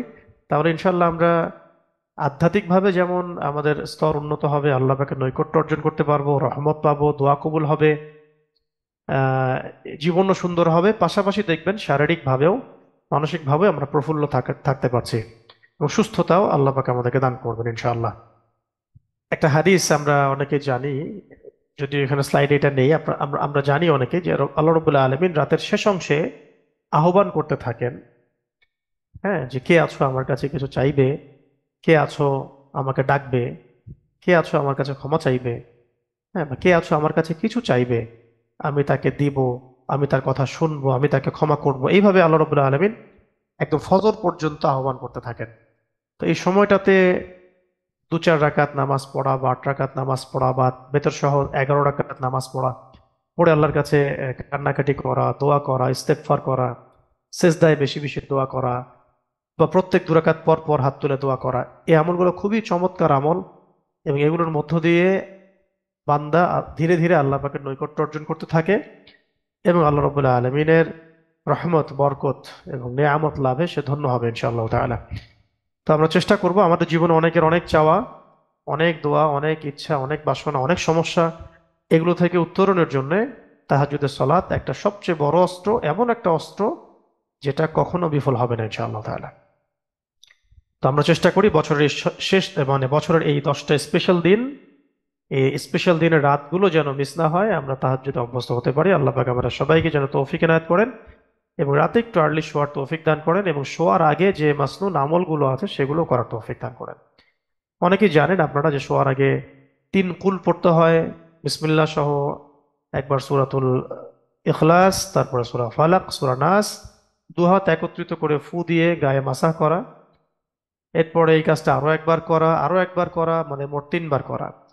আয়াতুল কুরসি তেলাওয়াত করা, সূরা বাকারার শেষের 2-3টা আয়াত তেলাওয়াত করা, তারপরে পসিবল হলে অবশ্যই সূরা মুলক তেলাওয়াত করা, কারণ এটা একটা গুরুত্বপূর্ণ আমল যা বান্দাকে কবরের আযাব থেকে হেফাজত করবে ইনশাআল্লাহ। এছাড়াও সূরা ফাতিহাও পড়া যেতে পারে একবার। এরপর 33 বার সুবহানাল্লাহ, 33 বার আলহামদুলিল্লাহ, 34 বার আল্লাহু আকবার, সূরা কাফিরুন একবার, এবং ডান কাত হয়ে আল্লাহুম্মা বিইসমিকা আমুতু ওয়া আহইয়া বলে ঘুমিয়ে যাওয়া। এভাবে আমরা রাতের ঘুমানোর আমলগুলো করতে পারি। বিছানা ঝেড়ে নেওয়া, পাত্রগুলোকে ঢেকে রাখা, লাইটস অফ করা এবং সবগুলো কাজের শুরুতে বিসমিল্লাহ বলা, যাতে শয়তান সেখানে উপস্থিত হতে না পারে। আরেকটা আমল শিখিয়ে দিচ্ছি আমি, সেটা হলো যে অন্তত 10 বার করে যদি আমরা বলি আউযু বিল্লাহি মিনাশ শাইতানির রাজিম, হোক দিনে 10 বার বা রাতে 10 বার, এটা বলার সাথে সাথেই আল্লাহ পাকের পক্ষ থেকে একজন ফেরেশতা ওই বান্দাকে হেফাজত করেন এবং শয়তান তার থেকে দূরে সরে যায়। তো এভাবে রাতের আমলগুলো আমরা শেষ করে তারপরে আমরা এই 10 দিনে সবচেয়ে বেশি গুরুত্ব দিব আহ নামাজকে। প্রথমে আমি বলবো নামাজের কথা, কারণ আমরা সবাই হয়তো রোজা দিয়ে আলোচনা শুরু করতে চাই, আরাফার সওম দিয়ে আলোচনা শুরু করতে চাই, হজ উমরা দিয়ে শুরু করতে চাই। এগুলোর চাইতে নামাজ সবচেয়ে বেশি গুরুত্বপূর্ণ এই কারণে, কারণ যে ব্যক্তি নামাজ আদায় করে না সে ব্যক্তি মুসলিম নয়। সিম্পল, শেষ। তো যে ব্যক্তি মুসলিম নয় তার সাথে আরাফা, হজ, জাকাত, সাদাকা, তাহাজ্জুদ এগুলোর কি সম্পর্ক? তাই সর্বাগ্রে আমরা 5 ওয়াক্ত সালাতকে গুরুত্ব দিব। সর্বাগ্রে আমরা 5 ওয়াক্ত সালাতকে গুরুত্ব দিব। যেমন আপনারা অনেকেই হাদিসটা জানেন যে বাইনা রজুলি ওয়া বাইনা শিরকি ওয়াল কুফরি তারকুস সালাহ। জাবের ইবনে আব্দুল্লাহ রাদিয়াল্লাহু আনহু থেকে বর্ণিত আছে, রাসূলুল্লাহ সাল্লাল্লাহু আলাইহি ওয়াসাল্লামকে তিনি বলতে শুনেছেন যে বাইনা রজুলি মানে একজন মুমিন বান্দা, ও বাইনা শিরকি ওয়াল কুফরি, শিরক এবং কুফরের মধ্যে পার্থক্যটাই হচ্ছে তারকুস সালাহ, নামাজকে ছেড়ে দেওয়া। যে ব্যক্তি নামাজ পড়লো সে মুসলিম থাকলো, যে ব্যক্তি নামাজ পড়লো না সে কুফর এবং শিরকের মধ্যে চলে গেল। এছাড়া অন্য হাদিসে আছে যে মান তারাকা সালাতান মুতাআম্মিদান ফাকাদ কাফারা, যে ব্যক্তি ইচ্ছাকৃতভাবে ফরজ নামাজকে ছেড়ে দিল সে ব্যক্তি কুফরি করলো। মুয়াজ বিন জাবাল রাদিয়াল্লাহু আনহু থেকে যে বর্ণনা সেখানে এসেছে যে মান তারাকা সালাতান মুতাআম্মিদান ফাকাদ বারিআত মিন যিম্মাতিল্লাহ, যে ব্যক্তি তার উপরে মানে অবধারিত ফরজ নামাজকে ছেড়ে দিল সে ব্যক্তি আল্লাহ পাকের জিম্মেদারি থেকে মুক্ত হয়ে গেল। ওই ব্যক্তির উপর আল্লাহ পাকের কোনো জিম্মেদারি নাই। তাই এই দশকে আমরা সবচেয়ে বেশি গুরুত্ব দিব যে বিষয়টাতে, সেটা হলো 5 ওয়াক্ত সলাৎ আমার ঠিক হচ্ছে কিনা। এবং এক্ষেত্রে আমরা চেষ্টা করব কয়েকটা বিষয় খেয়াল রাখার জন্য, যে নামাজটা আহ জামাতের সাথে হচ্ছে কিনা, কারণ জামাতে নামাজ পড়লে 25 থেকে 27 গুণ বেশি নেকি হবে। একান্তই কোনো কারণে যদি জামাত মিস হয়ে যায়, মুসাফির আছে বা ঘুমিয়ে পড়েছে ইত্যাদি, সেক্ষেত্রে অবশ্যই একাকী হলেও ফরজ নামাজ পড়তে হবে ওয়াক্ত হিসেব করে, ওয়াক্ত মোতাবেক, সঠিক সময়ে। ঠিক আছে? শুধু তাই নয়, নামাজের আগে আমরা অজুটাকে সুন্দর করে করার চেষ্টা করব, তাড়াহুড়া করব না। কারণ সুন্দর করে অজু করে 2 রাকাত নামাজ পড়লে আল্লাহ পাক অতীতের গুনাহগুলো মাফ করে দেন। শুধু তাই না, আমরা পোশাকটাকেও পবিত্র রাখার চেষ্টা করব, সুন্দর পোশাক পরে নামাজ পড়ার চেষ্টা করব। অনেক সময় দেখা যায় আমরা সবচেয়ে রাফ যে পোশাকগুলো বাসায় ইউজ করি সেগুলো পরে আমরা মসজিদে যাই, দুর্গন্ধ বের হয়। যেন মসজিদে সবচেয়ে খারাপ পোশাক পরে যেতে হয়, আর বাহিরে যখন ফ্রেন্ড সার্কেলে যাব, অফিসে যাই, পার্টিতে যাই ইত্যাদি ইত্যাদি, তখন সুন্দর পোশাক পরে যাই। ব্যাপারটা কি আসলে এমন? বরং ব্যাপারটা সম্পূর্ণই উল্টো। আমরা আল্লাহ পাকের সাথে সাক্ষাৎ করতে যাই মসজিদে, তাকে সেজদা করতে যাই মসজিদে। তাই সর্বোত্তম পোশাক পরে, সাদা পোশাক হলে বেশি ভালো হয়, আতর খুশবু ব্যবহার করে, পাগড়ি জুব্বা টুপি এসব থাকবে, দাড়ি তো থাকবেই ছেলেদের ক্ষেত্রে। মেয়েদের ক্ষেত্রেও সুন্দর হিজাব, সুন্দর আবায়া, সুন্দর বাসার কাপড়, বোরখা, এগুলোতে আমরা সালাত আদায় করবো ইনশাল্লাহ। নামাজের একটা প্রিপারেশন আছে। যদি নামাজের একটা, যাদের যাদের নফল নামাজ পড়েন যারা বাসায়, একটা মুসল্লা আলাদা করে রাখা, ওই জায়গাটা একটু পরিচ্ছন্ন রাখা, সেখানে একটু বাখুরের ব্যবস্থা রাখা, একটু আতর খুশবু রাখা, হ্যাঁ, সেখানে জায়নামাজ বিছানো বিছানো থাকা, তারপর ওই জায়গাটাতে একটু আলো আধারের একটু পরিবেশ রাখা, মানে নামাজের একটা পরিবেশ তৈরি করা। ঠিক আছে? জায়নামাজ, আপনার কাপড়, ওই ওই ওই জায়গাটুকুর মধ্যে সুগন্ধি ব্যবহার করা, যাতে করে একটা আমলের মধ্যে একটা একটা কি বলে, একটা ইমেজ ইমেজ আসে, একটা একটা দিল লাগে, কাজটা করতে যেন মন লাগে। প্রত্যেকটা কাজের একটা প্রস্তুতি থাকে। তো নামাজের ব্যাপারে এগুলো যখন আমরা গ্রহণ করতে থাকবো দেখবেন নামাজে আরো দিল লাগতেছে বেশি বেশি। তারপরে একটু ধীর স্থির ভাবে নামাজ পড়া, বেশি তাড়াহুড়ো না করা। আহ, যদিও নামাজের আরকান আহকাম গুলো ঠিক রাখলেই নামাজ হয়ে যাবে, তথাপি নামাজের প্রত্যেকটা কাজকে একটু ধীর স্থিরতার সাথে করা, বুঝে বুঝে করার চেষ্টা করা। আমি কি পড়ছি কি বলছি, এটার জন্য আমাদের understand Quran and Salah the easy একটা কোর্স আছে, এটা করতে পারেন। এখানেও সুন্দর করে নামাজের বিষয়গুলো ভেঙে ভেঙে বোঝানো হয়। ইনশাল্লাহ ইন ফিউচার আমরা আরো কিছু সালাতের কোর্স নিয়ে সামনে আসবো ইনশাআল্লাহ। তো সেগুলো এনরোল করার জন্য আপনাদের অংশগ্রহণ আমরা কামনা করছি। তো এগুলোর দিকে খেয়াল রাখা, নামাজে আমি কি পড়ছি বুঝে পড়া, ধীর স্থির ভাবে পড়া, নামাজের রুকু সেজদাগুলো ধীর স্থির ভাবে করা, নামাজের সেজদায় বেশি থেকে বেশি দোয়া করা, এবং ফরজ নামাজের ক্ষেত্রে অবশ্যই কোরআন এবং হাদিসের আরবি দোয়াগুলো করা, বাংলা দোয়া না করা। আর নফল সালাতের ক্ষেত্রে আপনি চাইলে বাংলায় দোয়া করতে পারেন সেজদায়। আচ্ছা, এরপরে আহ জামাতে গেলে আমরা চেষ্টা করলাম একটু প্রথম কাতারে দাঁড়ানো যায় কিনা, কারণ সেখানে দাঁড়ালে অনেক বেশি নেকি হয়। নবীজি বলেছেন সাল্লাল্লাহু আলাইহি ওয়াসাল্লাম, মানুষ যদি জানতো প্রথম কাতারে কি নেকি আছে, হামাগুড়ি দিয়ে হলো সেখানে যেত বা লটারি করতো। আর জামাতে নামাজ পড়ার কি ফজিলত তা যদি মানুষ জানতো, তাহলে এটা কি করতো, হামাগুড়ি দিয়ে হলো সেখানে তারা অংশগ্রহণ করতো। স্পেশালি ফজরের সালাত এবং এশার সালাত জামাতে পড়ার চেষ্টা করা, পাঁচ ওয়াক্ত নামাজে জামাতে পড়ার চেষ্টা করা। একান্তই কোনো কারণে যদি মিস হয়ে যায় তারপরেও সেটাকে একা আদায় করা, বা আপনি যদি আপনার সাথে আরো কিছু মানুষ পান তাদেরকে নিয়ে একটা জামাত করে ফেলা। তো এগুলো আমরা মূলত খেয়াল রাখার চেষ্টা করব। তো ফজরের সালাতের পরে আমরা যদি পারি তাহলে মসজিদে কিছুক্ষণ সময় বসে থাকা, বসে বসে জিকির আজগার করতে থাকা। প্রত্যেক নামাজের পরে, ফরজ নামাজের পরে কিছু মাসনুন জিকির আজগার আছে, সেগুলো একটু মুখস্থ করে আমল করা। এগুলো তো আর সংক্ষিপ্ত আমাদের এই সেশনে বলা সম্ভব নয় সবগুলো। তো এগুলো জানতে হলে বিস্তারিত আপনারা কিতাবুদ দোয়া একটা বই আছে, হিসনুল মুসলিম একটা বই আছে, তারপরে হিসনে হাসিন একটা বই আছে, তারপরে আপনার আরেকটা বই মুনাজাতে মাকবুল একটা বই আছে। এরকম অনেক দোয়ার বই আছে। তো এই দোয়ার বইগুলো যদি আপনারা কিনেন বাসায়, সেখানে দেখবেন যে প্রত্যেক সলাতের পরে মাসনুন দোয়া এবং জিকির আজকারগুলো শিখে নামাজের পরে বসে বসে এগুলো করতে থাকা। আর যদি কেউ ফজরের নামাজটা জামাতে পড়তে পারে এবং নামাজ পড়ার পরে সেই জায়গায় বসে থাকে এবং জিকির আজগার তাসবিহ তাহলিল দোয়া ইস্তেগফার কুরআন তেলাওয়াত এভাবে আহ, করতে করতে সূর্য উঠে যায়, এবং সূর্য উঠে যাওয়ার পরে সে দুরাকাত নফল নামাজ পড়ে, যেটাকে আমরা এশরাকের নামাজ বলি। নবী সাল্লাল্লাহু আলাইহি ওয়াসাল্লাম বলেছেন সে একটা পরিপূর্ণ হজ এবং একটা পরিপূর্ণ ওমরার নেকি পাবে ইনশাআল্লাহ। তো আল্লাহ পাক আমাদেরকে এই আমলগুলো করার তৌফিক দান করেন, আমিন। এছাড়া যখন সূর্য একটু ভালো করে উঠে যায়, ধরেন সকাল 9টা বা 10টার দিকে, এই সময়টাতেও যদি দুরাকাত নামাজ আদায় করে, তাহলে 360টা আমাদের হাড় যে আছে জোর, এর যে সদাকা, এই সদাকার নেকি সে পাবে। অন্য হাদিসে আসছে যে ওই সময় যদি বান্দা 2-2 4 রাকাত নামাজ আদায় করে, তাহলে দিন শেষে ওই দিনের তার যে হাজত, তার যে প্রয়োজন, এটা পূরণের জন্য আল্লাহ পাকই তার জন্য যথেষ্ট হয়ে যাবেন ইনশাআল্লাহ। তো পাঁচ ওয়াক্ত নামাজ তো খেয়াল রাখবোই, পাশাপাশি আমরা একটু খেয়াল রাখবো তাহাজ্জুদ। পসিবল হলে হিম্মত করবো ইশরাক পড়ার, বা সালাতুদ দুহা আদায় করার। আওয়াবিনের সালাতও আছে, মাগরিবের সালাতের পরে আওয়াবিন পড়তে পারেন, 2 রাকাত 4 রাকাত 6 রাকাত আপনি আপনার ইচ্ছা মতো। এছাড়া যখনই অজু করব আমরা, তখন 2 রাকাত আহ, নামাজ পড়া যায়, এটাকে তাহিয়াতুল ওযুর নামাজ বলা হয়।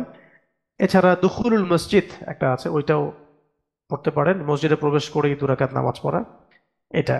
তো আওয়াবিন সম্পর্কে আমাদের অনেকের কিছু ভুল ধারণা আছে, ওইগুলো ইনশাল্লাহ আরেকদিন আলোচনা করব। এখানে রাকাত সংখ্যা নির্ধারিত না, আপনি চাইলে 2 রাকাত 4 রাকাত 6 রাকাত এরকম করে আদায় করতে পারেন। একটা বর্ণনা এসেছে হাদিসটার, যদিও বর্ণনাগত যে সনদ মতনের বিষয়গুলো কিছুটা দুর্বল, তবু হাদিসটা এসেছে আমলিয়াতের ব্যাপার। 6 রাকাত নামাজ আদায় করা, মাগরিবের নামাজের পরে, মাগরিব এশার মাঝখানে 6 রাকাত নামাজ আদায় করা। তো এখানে রাকাত সংখ্যা নির্দিষ্ট না, আপনি চাইলে 2 রাকাতও পড়তে পারেন, 4 রাকাতও পড়তে পারেন, চাইলে আরো বেশি পড়তে পারেন, এটা আপনার এখতিয়ার। এইভাবে আমরা পাঁচ ওয়াক্ত নামাজের পাশাপাশি কিছু নফল আমলের মধ্য দিয়ে এই দশকটাকে কাটানোর চেষ্টা করি। আল্লাহ পাক তৌফিক এনায়েত করেন, আমিন। এরপরে আমি বলতে চাই যে দৈনিক কমপক্ষে 12 রাকাত সুন্নত নামাজ পড়া, দৈনিক কমপক্ষে 12 রাকাত সুন্নত নামাজ পড়া। যেমন উম্মে হাবিবা রাদিয়াল্লাহু আনহা থেকে একটা হাদিসে এসেছে রাসূলুল্লাহ সাল্লাল্লাহু আলাইহি ওয়াসাল্লাম ইরশাদ করেন, যে ব্যক্তি দিনে 12 রাকাত নামাজ পড়ে তার জন্য জান্নাতে একটা বাড়ি বানানো হয়। যে ব্যক্তি দিনে 12 রাকাত সুন্নাত বা নফল এটা আদায় করে তার জন্য জান্নাতে একটা করে ঘর নির্মাণ করা হয়। তো এই 12 রাকাত আমরা মোটামুটি অনেকে জানি যে ফজরের আগের 2 রাকাত, জোহরের আগে 4, পরে 2, মাগরিবের পরে 2, এশার পরে 2, মোট 12। ঠিক আছে। এর মধ্যে সবচেয়ে গুরুত্বপূর্ণ সুন্নত হচ্ছে কিন্তু ফজরের আগের 2 রাকাত। কারণ নবী সাল্লাল্লাহু আলাইহি সাল্লাম বলেছেন যে ফজরের আগের 2 রাকাতের যে সওয়াব, যে যে ওজন, যে মান, এইটা আর পুরো দুনিয়া যদি আরেক পাল্লায় রাখা হয় তাহলে ফজরের আগের 2 রাকাত সুন্নতের ওজন বেশি হবে। তো এই হলো আমাদের মূলত নামাজ সংক্রান্ত কিছু কথা। তাহাজ্জুদে চেষ্টা করলাম কমপক্ষে 2-4 রাকাত, যদি বেতের নামাজ শেষে পড়তে পারি তাহলে খুব বেশি ভালো হয়। সংশয় থাকলে প্রথমে পড়ে নেওয়া যায় প্রথম রাতে। এছাড়া ফরজ নামাজ 17 রাকাতের সাথে 12 রাকাত সুন্নত বা নফল আদায় করা।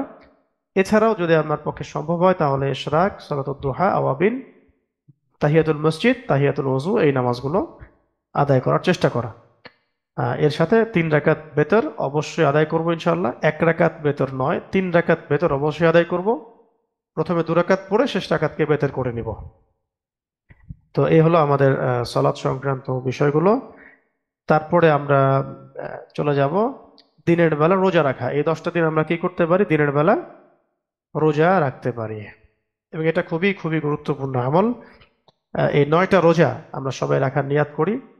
আজকে একটা হয়ে গেল অনেকেরই, আলহামদুলিল্লাহ। তো আরো 8টা বাকি আছে। তো যারা আজকে রাখি নাই তারা আগামী দিন থেকে রাখার নিয়াত করি। কারণ হাফসা রাদিয়াল্লাহু আনহা তিনি বর্ণনা করেছেন যে আহ, 4টা রোজা আর কি, 4টা রোজা বা 4টা আমল নবী করিম সাল্লাল্লাহু আলাইহি ওয়াসাল্লাম কখনোই ছাড়তেন না, কখনোই ছাড়তেন না। একটা হচ্ছে দেখুন, সিয়ামু সিয়ামু আশুরা, আশুরার সওম মানে মুহররম মাসের 10 তারিখের যে সওমটা, আল ওয়াল আশর, এবং এই দশ দিনের রোজা, মানে এই যে যুল হিজ্জার 10 দিনের রোজা। ওয়া সালাসাতা আইয়ামিন মিন কুল্লি শাহর, এবং প্রত্যেক রাতে মানে প্রত্যেক মাসে 3 দিন রোজা রাখা, অর্থাৎ 13, 14, 15 এই 3 দিন। এবং ওয়ারাকাতাইন ক্বাবলাল গাদা, এবং ফজরের পূর্বে 2 রাকাত সুন্নাত আদায় করা। এই 4টা আমল নবী সাল্লাল্লাহু আলাইহি ওয়াসাল্লাম কখনো ছাড়তেন না। তো অন্য হাদিসের মধ্যে এরকম এসেছে, আমি পড়ছিলাম, আমি আপনাদেরকে পড়ে শোনাচ্ছি। নবী করিম সাল্লাল্লাহু আলাইহি ওয়াসাল্লাম আরো ইরশাদ করেছিলেন, এটাও সহিহ বুখারীতে আসছে 2840 নম্বর হাদিসে।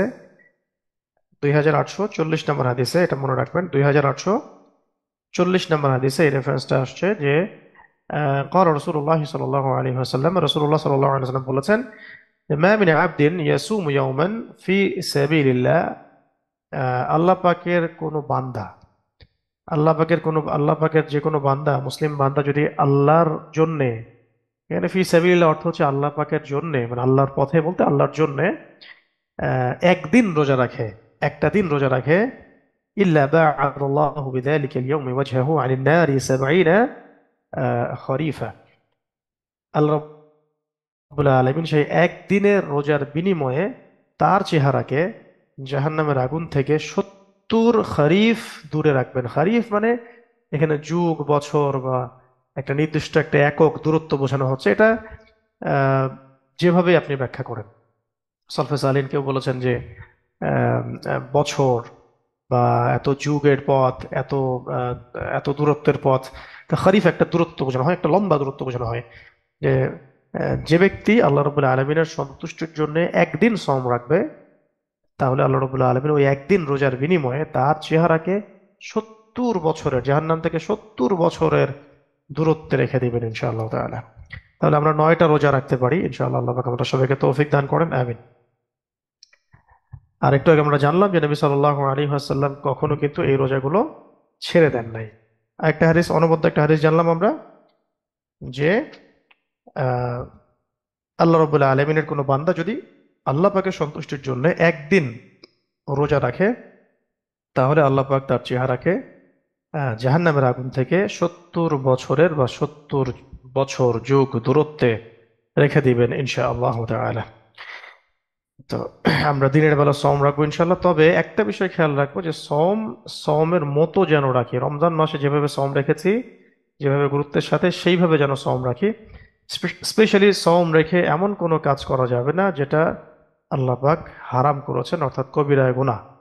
এমন কোনো কাজ আমরা সওম রেখে করবো না ইনশাল্লাহ। স্পেশালি মিথ্যা বলা, ঝগড়া বিবাদ করা, গীবত করা, হ্যাঁ, হারাম রিজিক ভক্ষণ করা, তারপরে রোজা রেখে তো স্ত্রী সহবাস করবেই না, বা এমনকি ধূমপান না করা, হ্যাঁ, হারাম কোনো রিজিক ভক্ষণ না করা, সুদ ঘুষ দুর্নীতি, জুলুম করা, অন্যের হক নষ্ট করা, এই ধরনের কোনো কবিরা গুনায় যেন আমরা এক কথায় লিপ্ত না হই রোজা রেখে।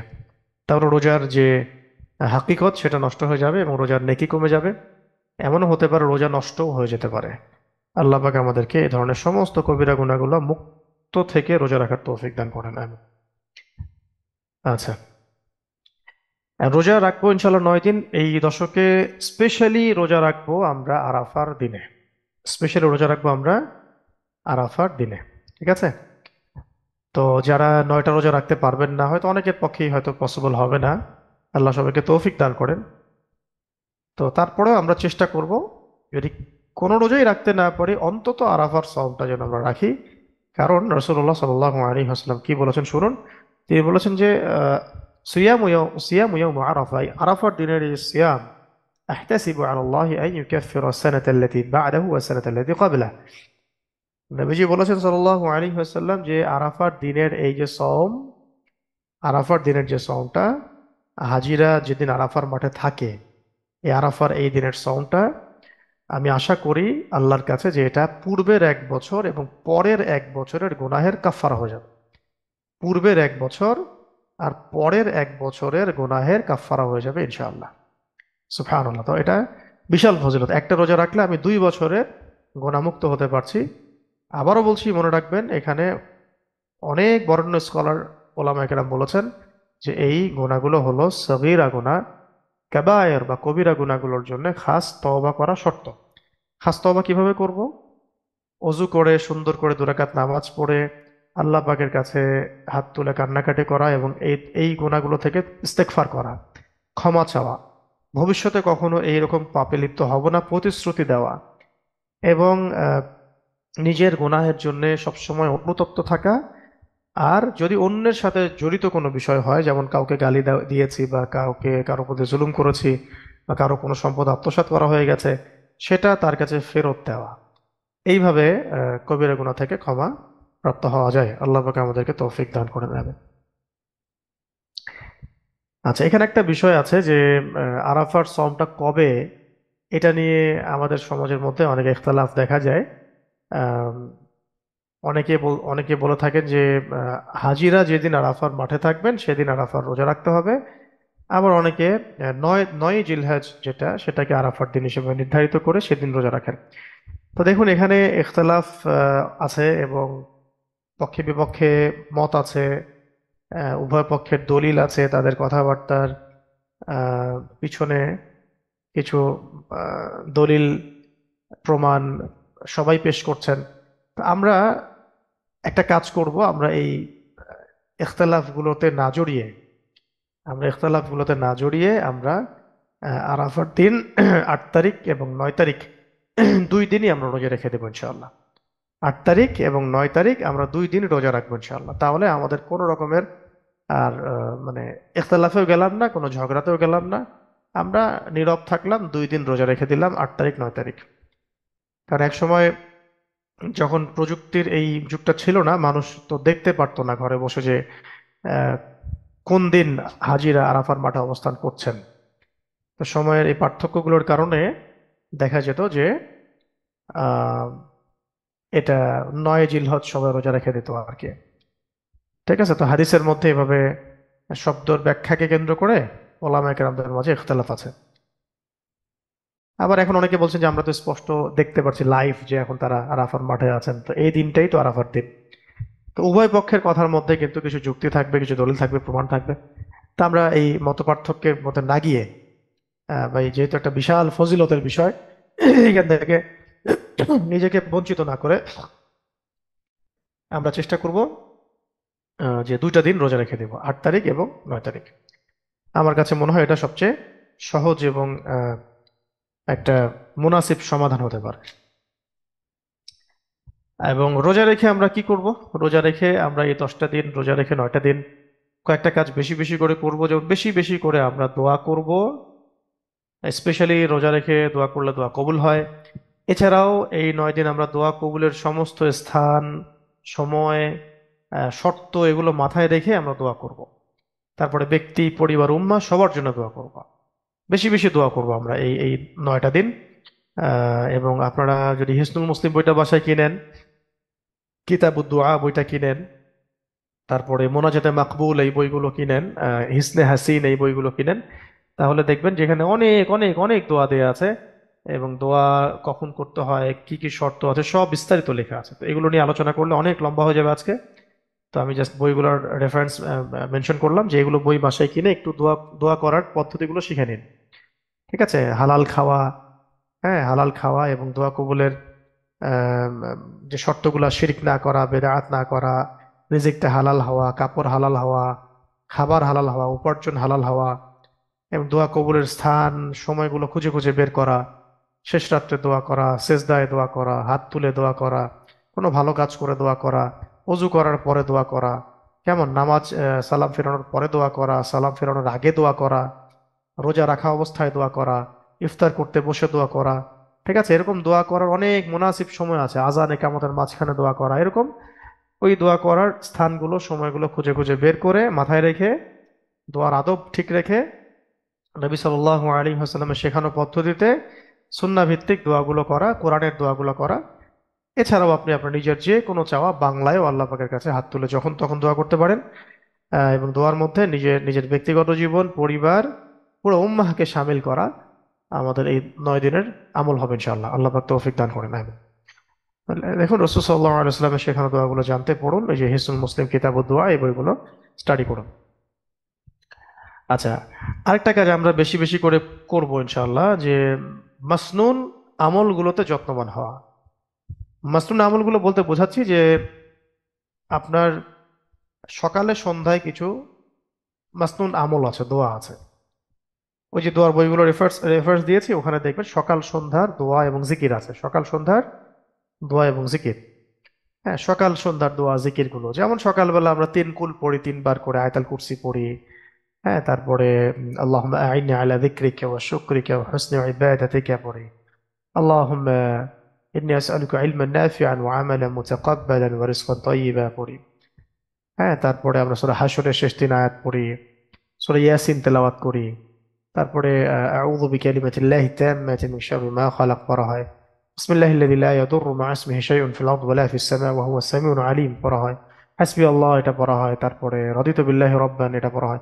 এরকম অনেক আছে, আপনি হিসাব করলে দেখবেন 50টা থেকে 100টাও হয়ে যেতে পারে। হ্যাঁ, তো এটা বইগুলো পকেটে রাখা এবং সকাল সন্ধ্যার মাসনুন দোয়াগুলোকে সময় মতো আদায় করা। আরেকটা বিষয় বোঝাতে যাচ্ছি মাসনুন আমল বলতে, সেটা হলো প্রত্যেকটা কাজের শুরুতে শেষে কিন্তু দেখবেন সুন্নাহ পদ্ধতিতে কিছু দোয়া এবং আদব আছে। যেমন আমি ইস্তেঞ্জায় গিয়েছি, বাম পা দিয়ে যাবো, ডান পা দিয়ে বের হবো, দোয়া পরে ঢুকবো, দোয়া পরে বের হবো। বাসার থেকে বের হয়েছি, দোয়া পরে বের হবো। মসজিদে যাচ্ছি তখন দোয়া পড়বো, মসজিদে ঢুকছি তখন দোয়া পড়বো, বের হচ্ছি দোয়া পড়বো। প্রত্যেকটা হালতের পরিবর্তনের সাথেই কিন্তু আমল আছে। প্রত্যেকটা হালত অবস্থার পরিবর্তনের সাথেই কিন্তু আমলের পরিবর্তন আছে। তো এগুলো একটু মাথায় রেখে চর্চা করা, তাহলে হবে কি যে 24 ঘন্টার আমার আমলটা সুন্নাহ মাফিক হবে। এবং ইনশাআল্লাহ এর এর এর ওসিলায় আমি আমার 24/7 আমি নেকির মধ্যে থাকলাম, ইবাদতের মধ্যে থাকলাম। আরেকটা বিষয় হচ্ছে মাসনুন দোয়া এবং আমল বলতে আমি বোঝাচ্ছি, এটা পয়েন্ট আকারে লিখে নেবেন, নোট করে নেবেন খুব বোল্ড করে, যে অবশ্যই অবশ্যই এই 9 দিন আমরা একটা অভ্যাস তৈরি করব, প্রতিদিন মিনিমাম 1 পারা করে কোরআন তেলাওয়াত করা। প্রতিদিন মিনিমাম মিনিমাম 1 পারা করে কোরআন তেলাওয়াত করা। প্রতিদিন মিনিমাম 1 পারা করে কোরআন তেলাওয়াত করা, যাতে প্রতি মাসে আমরা 1 বার করে খতম দিতে পারি। এই আমলটাকে খুব শক্ত করে ধরার চেষ্টা করব। আল্লাহ পাক আমাদের সবাইকে তৌফিক দান করেন। প্রত্যেক দিন মিনিমাম 1 পারা করে কোরআন তেলাওয়াত করা এবং ধারাবাহিকতা বজায় রেখে তেলাওয়াত করা। আজকে 1 নাম্বার পারা, কালকে 2 নাম্বার পারা, পরশু 3 নাম্বার, তারপরের দিন 4 নাম্বার, এইভাবে পারা ওয়াইজ ভাগ করে করে মাসের শেষে যেন খতম দেওয়া যায়। ঠিক আছে? আর যারা আমরা এইভাবে পড়ে অভ্যস্ত নই বা পারছি না বা পারি না, তাদের জন্য কোরআনের মাসনুন যে সূরাগুলো আছে সেগুলো অন্তত ডেইলি পড়া। যেমন সকালবেলা আপনি সূরা ইয়াসিন পড়বেন। এটা একটা মানে খুবই প্রসিদ্ধ একটা আমল। প্রত্যেক যুগে যুগের ওলামায়ে কেরাম সালফে সালেহিন বুজুর্গানের দিনে আমলটা করতেন। হ্যাঁ, প্রত্যেকদিন সকালে আপনি সূরা ইয়াসিন পড়বেন। তারপরে আহ, আপনি সূরা ফালাক নাস ইখলাস এগুলো পড়বেন। আয়াতুল কুরসি পড়বেন, সূরা বাকারার শেষের আয়াতগুলো পড়বেন। পসিবল হলে সূরা কাহাফের প্রথম 10টা আয়াত পড়বেন। ঠিক আছে? রাত্রেবেলা আপনি সূরা মুলক পড়বেন, সূরা ওয়াকিয়া পড়বেন, বা আলিফ লাম মিম সাজদা এই সূরাটা পড়বেন। এইভাবে জুমার দিন আসলে সূরা কাহাফ পড়বেন। এইভাবেও আপনি কোরআনের সাথে সম্পর্ক রাখতে পারেন। তবে সবচেয়ে বেস্ট হয় যে প্রত্যেক দিন এক পারা করে তেলাওয়াত করতে থাকা, এবং সেটা ধারাবাহিকতা বজায় রেখে। আল্লাহ পাক আমাদের সবাইকে তৌফিক এনায়েত করুন। কোরআনের ফজিলত সম্পর্কে তো বলার অপেক্ষা রাখবে না।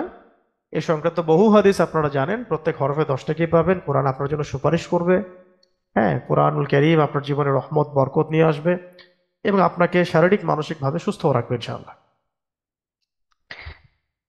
এরপরে আমরা যে কাজে বেশি গুরুত্ব দিব এই দশকে, সেটা হলো দৈনন্দিন জিকির আজগার গুলো বেশি বেশি করে করা। দৈনন্দিন জিকির আজগার গুলো বেশি বেশি করে করা। তো দৈনন্দিন জিকির আজগার বলতে আমরা তো সবাই জানি দৈনন্দিন কিছু জিকির আজগার আছে, যেমন সুবহানাল্লাহ 100 বার পড়া, আলহামদুলিল্লাহ 100 বার পড়া, আল্লাহু আকবার 100 বার, লা ইলাহা ইল্লাল্লাহ 100 বার, অথবা আস্তাগফিরুল্লাহ ওয়া আতুবু ইলাইহি 100 বার। হ্যাঁ, অথবা দরুদ শরীফ আল্লাহুম্মা সাল্লি আলা মুহাম্মাদ ওয়া সাল্লিম 100 বার। অথবা ধরেন যে লা হাওলা ওয়ালা কুওয়াতা ইল্লা বিল্লাহ এটা পড়া, হাসবি আল্লাহ ওয়া নি'মাল ওয়াকিল পড়া, লা ইলাহা ইল্লা আনতা সুবহানাকা ইন্নী কুনতু মিনাজ জালিমিন পড়া। তারপরে ধরেন যে সুবহানাল্লাহি ওয়া বিহামদিহি এটা পড়া, বা সুবহানাল্লাহিল আযীম পড়া, বা সুবহানাল্লাহিল আযীম ওয়া বিহামদিহি এটা পড়া।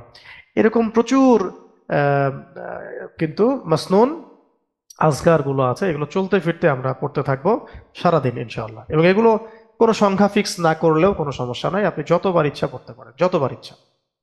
ঠিক আছে? তো এর মধ্যে একটা জিকির সবচেয়ে বেশি গুরুত্বপূর্ণ, সেটা হলো এই তাকবীরটা পড়া, আল্লাহু আকবার আল্লাহু আকবার লা ইলাহা ইল্লাল্লাহ আল্লাহু আকবার আল্লাহু আকবার ওয়ালিল্লাহিল হামদ। এটা এই চাঁদ ওঠা থেকে শুরু করে একেবারে ঈদুল আজহার পরের 3 দিন পর্যন্ত আমরা পড়তে থাকবো, সবসময় চলতে ফিরতে নামাজের পরে। যখনই আপনি মনে পড়বে, যখনই সময় পাবেন, আল্লাহু আকবার আল্লাহু আকবার লা ইলাহা ইল্লাল্লাহ ইল্লাল্লাহ ওয়াল্লাহু আকবার আল্লাহু আকবার ওয়ালিল্লাহিল হামদ, আল্লাহু আকবার কাবীরা ওয়ালহামদুলিল্লাহি কাসীরা সুবহানাল্লাহি বুকরাতান ওয়া আসীলা। এইভাবে পড়তে থাকবেন ইনশাআল্লাহ। আরেকটা আজকার আছে যেটা আমি শিখিয়ে দিচ্ছি আপনাদেরকে। এই আজকারটাকে বলা হয়েছে, এটা আমারও খুব পছন্দের একটা আজকার। এই আজকারটাকে বলা হয়েছে যে নবী করিম সাল্লাল্লাহু আলাইহি ওয়াসাল্লাম তিনি ইরশাদ করেছেন যে আগে যত নবীগণ ছিলেন এবং আমাদের নবী নিজে স্বয়ং, মানে সমস্ত নবীগণ যে আজগারগুলো করেছেন তার মধ্যে সবচেয়ে শ্রেষ্ঠ হচ্ছে এটা, যে লা ইলাহা ইল্লাল্লাহু ওয়াহদাহু লা শারীকা লাহু লাহুল মুলকু ওয়া লাহুল হামদু ওয়া হুয়া আলা কুল্লি শাইইন কাদির। আবার বলছি, লা ইলাহা ইল্লাল্লাহু ওয়াহদাহু লা শারীকা লাহু লাহুল মুলকু ওয়া লাহুল হামদু ওয়া হুয়া আলা কুল্লি শাইইন কাদির। দৈনিক অন্তত 10 বার, সকালে 10 বার, রাতে 10 বার, অথবা সবচেয়ে ভালো হয় যদি আমরা করতে পারি দিনে রাতে 100 বার, কমপক্ষে দিনে রাতে 100 বার। এটা ব্যাপক ফজিলত আছে, আল্লাহ পাক আমাদের করার তৌফিক দান করুন। আচ্ছা, এরপর তওবা ইস্তেগফার করা, যেটা আমি একটু আগে বলে দিয়েছি যে ডেইলি আমরা তওবা ইস্তেগফার করবো ইনশাআল্লাহ, বেশি বেশি করে। আল্লাহ পাক আমাদেরকে তওবা করতে বলেছেন। সূরা তাহরিম পড়লে দেখবেন যে তুবু ইলাল্লাহি তাওবাতান নাসুহা, আল্লাহ পাক বলেছেন তোমরা আল্লাহর দিকে একনিষ্ঠ খালেস ভাবে তওবা করো। হ্যাঁ, তো তওবা করার জন্য আমরা পড়তে পারি আস্তাগফিরুল্লাহাল্লাযী লা ইলাহা ইল্লা হুয়াল হাইয়ুল কাইয়্যুম এটুকু, অথবা আস্তাগফিরুল্লাহাল্লাযী লা ইলাহা ইল্লা হুয়াল হাইয়ুল কাইয়্যুম ওয়া আতুবু ইলাইহি এতটুকু, অথবা আস্তাগফিরুল্লাহ ওয়া আতুবু ইলাইহি অন্তত এতটুকু, আস্তাগফিরুল্লাহ ওয়া আতুবু ইলাইহি, আস্তাগফিরুল্লাহ ওয়া আতুবু ইলাইহি। অথবা সাইয়্যিদুল ইস্তেগফার সকাল সন্ধ্যায় পড়া, এটারও ব্যাপক ফজিলত। সকালে পড়ে সন্ধ্যার মধ্যে ইন্তেকাল করলে জান্নাত, সন্ধ্যায় পড়ে সকালের মধ্যে ইন্তেকাল করলে জান্নাত। সাইয়্যিদুল ইস্তেগফার এছাড়া যখন তখন পড়া যায়, সেটা হলো আল্লাহুম্মা আনতা রাব্বি লা ইলাহা ইল্লা আনতা খলাকতানি আনা আবদুক ওয়া আনা আলা আহদিক ওয়া ওয়া'দিকা মাস্তাতা'ত আউযু বিকা মিন শাররি মা সানা'ত আবু'ু লাক বিনি'মাতিকা আলাইয়া ওয়া আবু'ু বিযানবি ফাগফির লি ফাইন্নাহু লা ইয়াগফিরু যুনুবা ইল্লা আনতা। আচ্ছা, এর আগে বলেছি, যদিও টাচ করেছি, আরেকবার এসেছে এটা, যে প্রতিটি কাজ সুন্নতের সাথে করা। ঠিক আছে, প্রতিটি কাজ সুন্নতের সাথে করা, যেমন একটু আগে বলেছিলাম খাবার আগে দোয়া পড়ে খাবার খাওয়া, খাওয়ার তরিকা ঠিক রাখা, কাপড় পরার দোয়া পড়া, উপর থেকে ওঠার সময় উপরে ওঠার দোয়া, নিচে নামার দোয়া, টয়লেটে ঢোকার দোয়া, বের হওয়ার দোয়া, ঘর থেকে বের হওয়ার দোয়া, ঘরে ঢোকার দোয়া, এই যে মাসনুন প্রত্যেকটা আমল সুন্নাহ মাফিক, এটা করার চেষ্টা করা। এতে করে আমাদের প্রত্যেকটা কাজ সুন্নাহ মাফিক হবে এবং 24 ঘন্টা ইবাদত হিসেবে গণ্য হবে ইনশাআল্লাহ। এরপরে যাদের সামর্থ্য আছে তারা যেন এই আরাফার মানে সরি যুলহিজ্জার এই দশকে হজ এবং উমরা সম্পাদন করে। আমরা দোয়া করি আল্লাহ রাব্বুল আলামিন যেন আমাদেরকে অচিরেই আল্লাহ রাব্বুল আলামিনের ঘরে মাকবুল এবং মাবরুর হজ করার তৌফিক দান করেন এবং বারংবার উমরা সম্পাদনের তৌফিক দান করেন, এবং আল্লাহ পাকের ঘরে বারবার হজ উমরার সৌভাগ্য আল্লাহ পাক আমাদেরকে নসিব করেন। আর যাদের সামর্থ্য আছে তারা তো হজ করবেন, যাদের নেই তারা হাজিদের এই আমলগুলোর সাথে আমরা এভাবে এই দশকে শরিক থাকলাম। হ্যাঁ, তো আহ, একটা হাদিসে একটু কঠোরতা এসেছে যে যে ব্যক্তির সামর্থ্য আছে কিন্তু সে ব্যক্তি হজ করলো না, হ্যাঁ, যে ব্যক্তির সামর্থ্য আছে কিন্তু হজ করলো না, সে ইহুদি হয়ে মরুক বা খ্রিস্টান হয়ে মারা যাক, এটা সমান কথা। মানে সে ব্যক্তি ইহুদি হয়ে মরুক আর খ্রিস্টান হয়ে মরুক, কিছু যায় আসে না, যার সামর্থ্য থাকা সত্ত্বেও যে ব্যক্তি হজ করলো না। তাই সামর্থ্য হয়ে গেলে আমাদের হজ সম্পাদন করা উচিত। ঠিক আছে, যে অন্য হাদিসে আসছে যে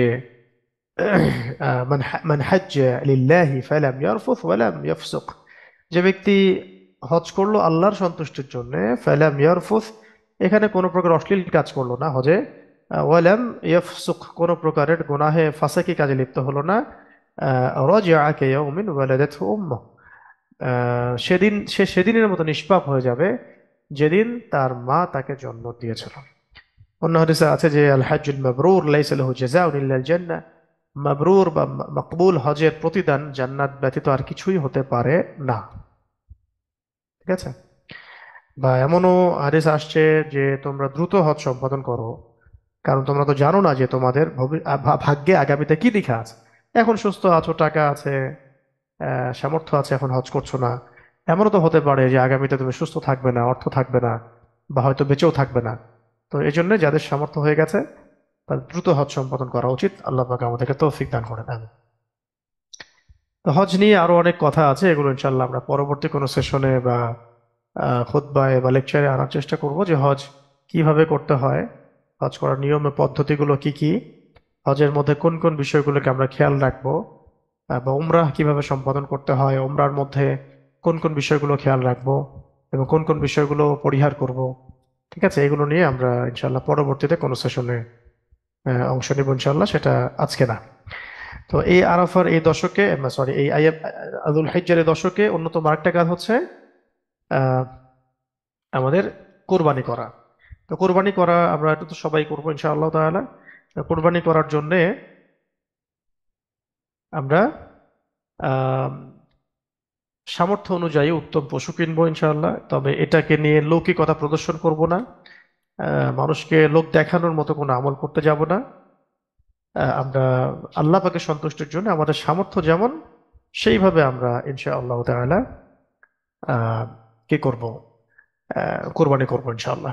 কোরবানির বিষয়টাতে নবী সাল্লাল্লাহু আলাইহি সাল্লাম বলেছেন যে এইটা আল্লাহ রাব্বুল আলামিনের কাছে, কোরবানি করার এই কাজটা আল্লাহ পাকের কাছে অনেক অনেক বেশি পছন্দের, এবং হজের দিনগুলোর মধ্যে ওই দিনটা সর্বশ্রেষ্ঠ যেদিন এভাবে রক্ত প্রবাহিত করা হয়। তো আমরা সবাই কোরবানি করার নিয়াত করি, আর যারা কোরবানির নিয়াত করব তারা আগেই আমরা চুল নখ এগুলো কেটে ফেলেছি আলহামদুলিল্লাহ। যারা কেটেছেন আমরা আশা করি আপনারা সবাই এটা করেছেন। আর যারা এখনো করেন নাই তারা এখন আর এই নখ চুল বা অবাঞ্ছিত পশমগুলো আর কাটবেন না। ঠিক আছে, এটা অবস্থায় ছেড়ে দিবেন। ইনশাআল্লাহ ঈদুল আজহার কুরবানির পরে গিয়ে আপনি এটা কেটে ফেলবেন। আশা করা যায় এই ওসিলা আল্লাহ পাক আপনাকেও একটা কুরবানির নেকি দিতে পারবেন ইনশাআল্লাহ তাআলা।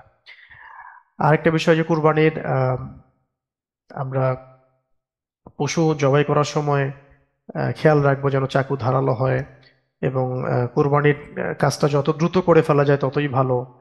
এবং একটা পশুর সামনে একটা পশুকে কুরবানি না করা, হ্যাঁ, গোশতগুলোকে সঠিকভাবে বন্টন করা।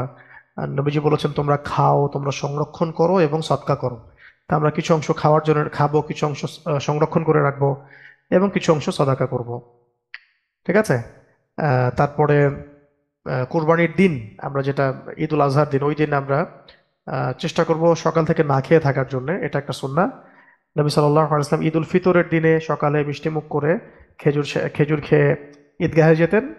কিন্তু ঈদুল আজহার দিনে নবী সাল্লাল্লাহু আলাইহি ওয়াসাল্লাম সকাল সকাল খেতেন না কিছু।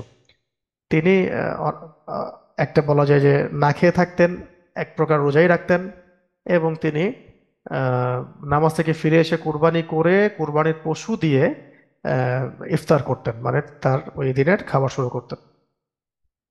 তো আমরা এই সুন্নতগুলোর উপর আমল করার চেষ্টা করবো ইনশাআল্লাহ আযজা ওয়া জাল্লা। আল্লাহ পাক আমাদের সবাইকে তৌফিক দান করুন, আমিন। আর এর মধ্যে একটা বড় দিন আসবে, সেটা হলো আরাফার দিন। এর মধ্যে একটা বড় দিন আসবে কি? আরাফার দিন। তো এই আরাফার দিনে আমরা সবাই সবাই মিলে খুব বেশি বেশি করে দোয়া করবো ইনশাআল্লাহ। রোজা তো রাখবোই, পাশাপাশি আমরা খুব বেশি বেশি দোয়া করব, কারণ এই দিনে আল্লাহ রাব্বুল আলামিন এত এত বেশি সংখ্যক মানুষকে জাহান্নাম থেকে মুক্তি দেন, যেটার হিসেব শুধু আল্লাহ রাব্বুল আলামিনই জানেন। এমনকি আল্লাহ রাব্বুল আলামিন আহ্বান করে বলতে থাকেন ফেরেশতাদেরকে, আমার এই বান্দারা কি চায়, যারা ধুলো ধুলো মলিন হয়ে এইভাবে তাকবীর দিতে দিতে এইভাবে আজকে আমার কাছে আমার দরবারে আসছে, উস্কো খুস্কো চুল নিয়ে, হ্যাঁ, রোদে রোদের মধ্যে দাঁড়িয়ে, মানে ধুলো মলিন হয়ে তারা আমার কাছে কি চায়? তো ফেরেশতারা তখন বলেন তারা আপনার ক্ষমা চায়, আপনার জান্নাত চায়। আল্লাহ রাব্বুল আলামিন তাদের সবাইকে মাফ করে দেন এবং জান্নাত জান্নাত দান করেন এবং জাহান্নাম থেকে মুক্তি দান করেন। তো এই দিনটাতে আমরা তাদের দোয়া এবং তাদের আমলে শরিক হব। সবাই আমরা রোজা রাখবো, পাশাপাশি যারা হজ করতে যেতে পারিনি আর কি, তাদের কথা বলছি।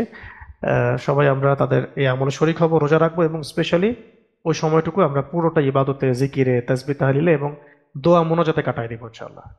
দোয়া মোনাজাতে সমস্ত দোয়াগুলো আমরা করব, যত দোয়া আমরা জানি, হোক সেটা আপনার নিজের মাতৃভাষায় বা কোরআনিক দোয়া বা সুন্নার দোয়া বা আরবি দিয়ে, আপনি যেভাবে পারেন সেভাবে আল্লাহ পাকের কাছে হাত তুলে কায়মনো বাক্যে এই দোয়াগুলো করা।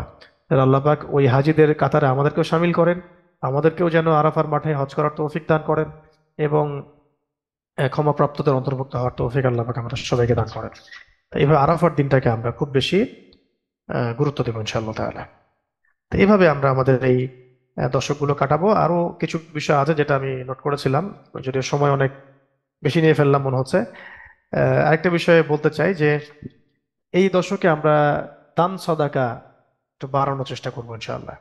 এই দশকে আমরা একটু দান সদাকা বাড়ানোর চেষ্টা করি। প্রতিদিন অল্প করে হলেও কিছু সদাকা করার চেষ্টা করি। এছাড়া দিনী মাদ্রাসায়, দিনী মসজিদে, দিনী কোনো প্রকল্পে, দিনী কোনো প্রজেক্টে, বা যারা দিনের জন্য কোনো কাজ করছেন, আল্লাহর রাস্তায় দাওয়াতের কাজ করছেন, আল্লাহর পথে জিহাদের মেহনতে আছেন, এরকম জায়গাগুলো খুঁজে খুঁজে বের করে আমাদের দান সদকা করা উচিত। এবং দান সদকার অনেক ফজিলত আপনারা তো জানেনই। এটা আল্লাহ রবুল্লা আলমিন এর আল্লাহ পাকের গজবকে, মানে রাগকে মিটিয়ে দেয়। আল্লাহ রবুল্লা আলমিনের রাগকে দান সদকা মিটিয়ে দেয়। আহ আমাদের তাকদিরের বিপদ আপদ এটা দিয়ে দূর হয়ে যায়। হ্যাঁ, তারপরে অনেক অসুস্থতা আল্লাহ পাক এর ওসিলায় শেফা দিয়ে দেন। তারপরে দান সদকা বেশি বেশি করলে রিজিকের মধ্যে বরকত আসে। তো এই জন্য সদাকা গুলো আমরা বাড়ানোর চেষ্টা করবো এই দশকের মধ্যে ইনশাআল্লাহ তাআলা। যাদের সামর্থ্য নাই অন্তত প্রতিদিন কিছু কিছু হলেও হলো সদাকা করি, বা নিজের খাবার থেকে কিছু খাবার সদাকা করি। এই দশকে অনেকে ইফতার রোজা রাখবে, সেই সায়েমদেরকে, রোজাদারদেরকে আমরা ইফতার করানোর চেষ্টা করি। ঠিক আছে, বা ইফতারের আয়োজন করি, সবাইকে আমরা ইফতার করানোর জন্য একত্রিত করার চেষ্টা করি। এগুলো অনেক বড় নেকির কাজ হবে ইনশাআল্লাহ তাআলা। তো এভাবে আমরা আমাদের এই দশকটাকে ঢেলে সাজানোর চেষ্টা করি। আল্লাহ পাক আমাদের সবাইকে এই তৌফিক দান করেন, আমিন। আর আমি একটা বিষয় নোট করেছিলাম, এটা একটু বলে নেই, একটু সময় নিচ্ছি। যে পরিবারকে একটু সময় দেওয়া, যে এই যেহেতু এই দশকে আমাদের ছুটি আছে, আমরা অনেক সময় পরিবার থেকে দূরে থাকি বা আমরা ঠিকভাবে সময় দিতে পারি না। তো পারিবারিক বন্ধনটা অনেক বেশি ইম্পর্টেন্ট। এটা মানুষের মনে প্রফুল্লতা নিয়ে আসে। একটা সুস্থ সন্তান, আহ, সমাজ গড়ে তুলতে একটা পরিবারের তো কোনো বিকল্প, আদর্শ পরিবারের কোনো বিকল্প নাই। তো এই জন্য পরিবারকে সময় দিলে আমাদের নিজেদের জন্য ভালো, পরিবারের স্ত্রী সন্তান তাদের জন্য ভালো। সবাইকে নিয়ে একসাথে রোজা রাখা, একসাথে ইফতার করা, একটু একসাথে তাদেরকে হাদিয়া তোফা দেওয়া, বা ঈদের কিছু হাদিয়া তোফা কিনে দেওয়া, এগুলো খুব ভালো আমল। এবং নবী সাল্লাল্লাহু আলাইহি ওয়াসাল্লাম বলেছেন যে মানুষ যত সদাকা করে তার মধ্যে সবচেয়ে শ্রেষ্ঠ সদাকা হচ্ছে ওইটাই যেটা মানুষ তার পরিবারের পিছনে খরচ করে। তো আমরা একটু পারিবারিক বন্ডিংটার দিকে একটু খেয়াল রাখি, কারণ স্মার্টফোনের এবং এই টেকনোলজির এই যুগে এটা কিন্তু হুমকির মুখে পড়েছে। আল্লাহ পাক আমাদের সবাইকে পারিবারিক বন্ধনগুলো দৃঢ় করার তৌফিক দান করেন। আহ, এবং আহ, এই এই 10টা দিনের যে আমলগুলো, এই সবগুলো আমলকে আল্লাহ পাক আমাদেরকে গুরুত্বের সাথে বুঝে বুঝে আমল করার তৌফিক এনায়েত করেন। আমরা সকলে বলি আমিন। তো আমি একটু রিভিউ করে দিচ্ছি অল্প সময়ের মধ্যে যে আমরা কোন কোন আমলগুলো বেশি গুরুত্ব দিব। এই পর্যন্ত আমরা যে বিষয়গুলো জানলাম সেগুলো একটু শর্ট করে সামারি করে দিচ্ছি, যাতে করে আমাদের মনে থাকে এবং আমরা ওগুলো আমল করতে পারি। প্রথমত আমরা যেটা ফোকাস করব যে আমাদের জীবনের উদ্দেশ্য সম্পর্কে ভাববো।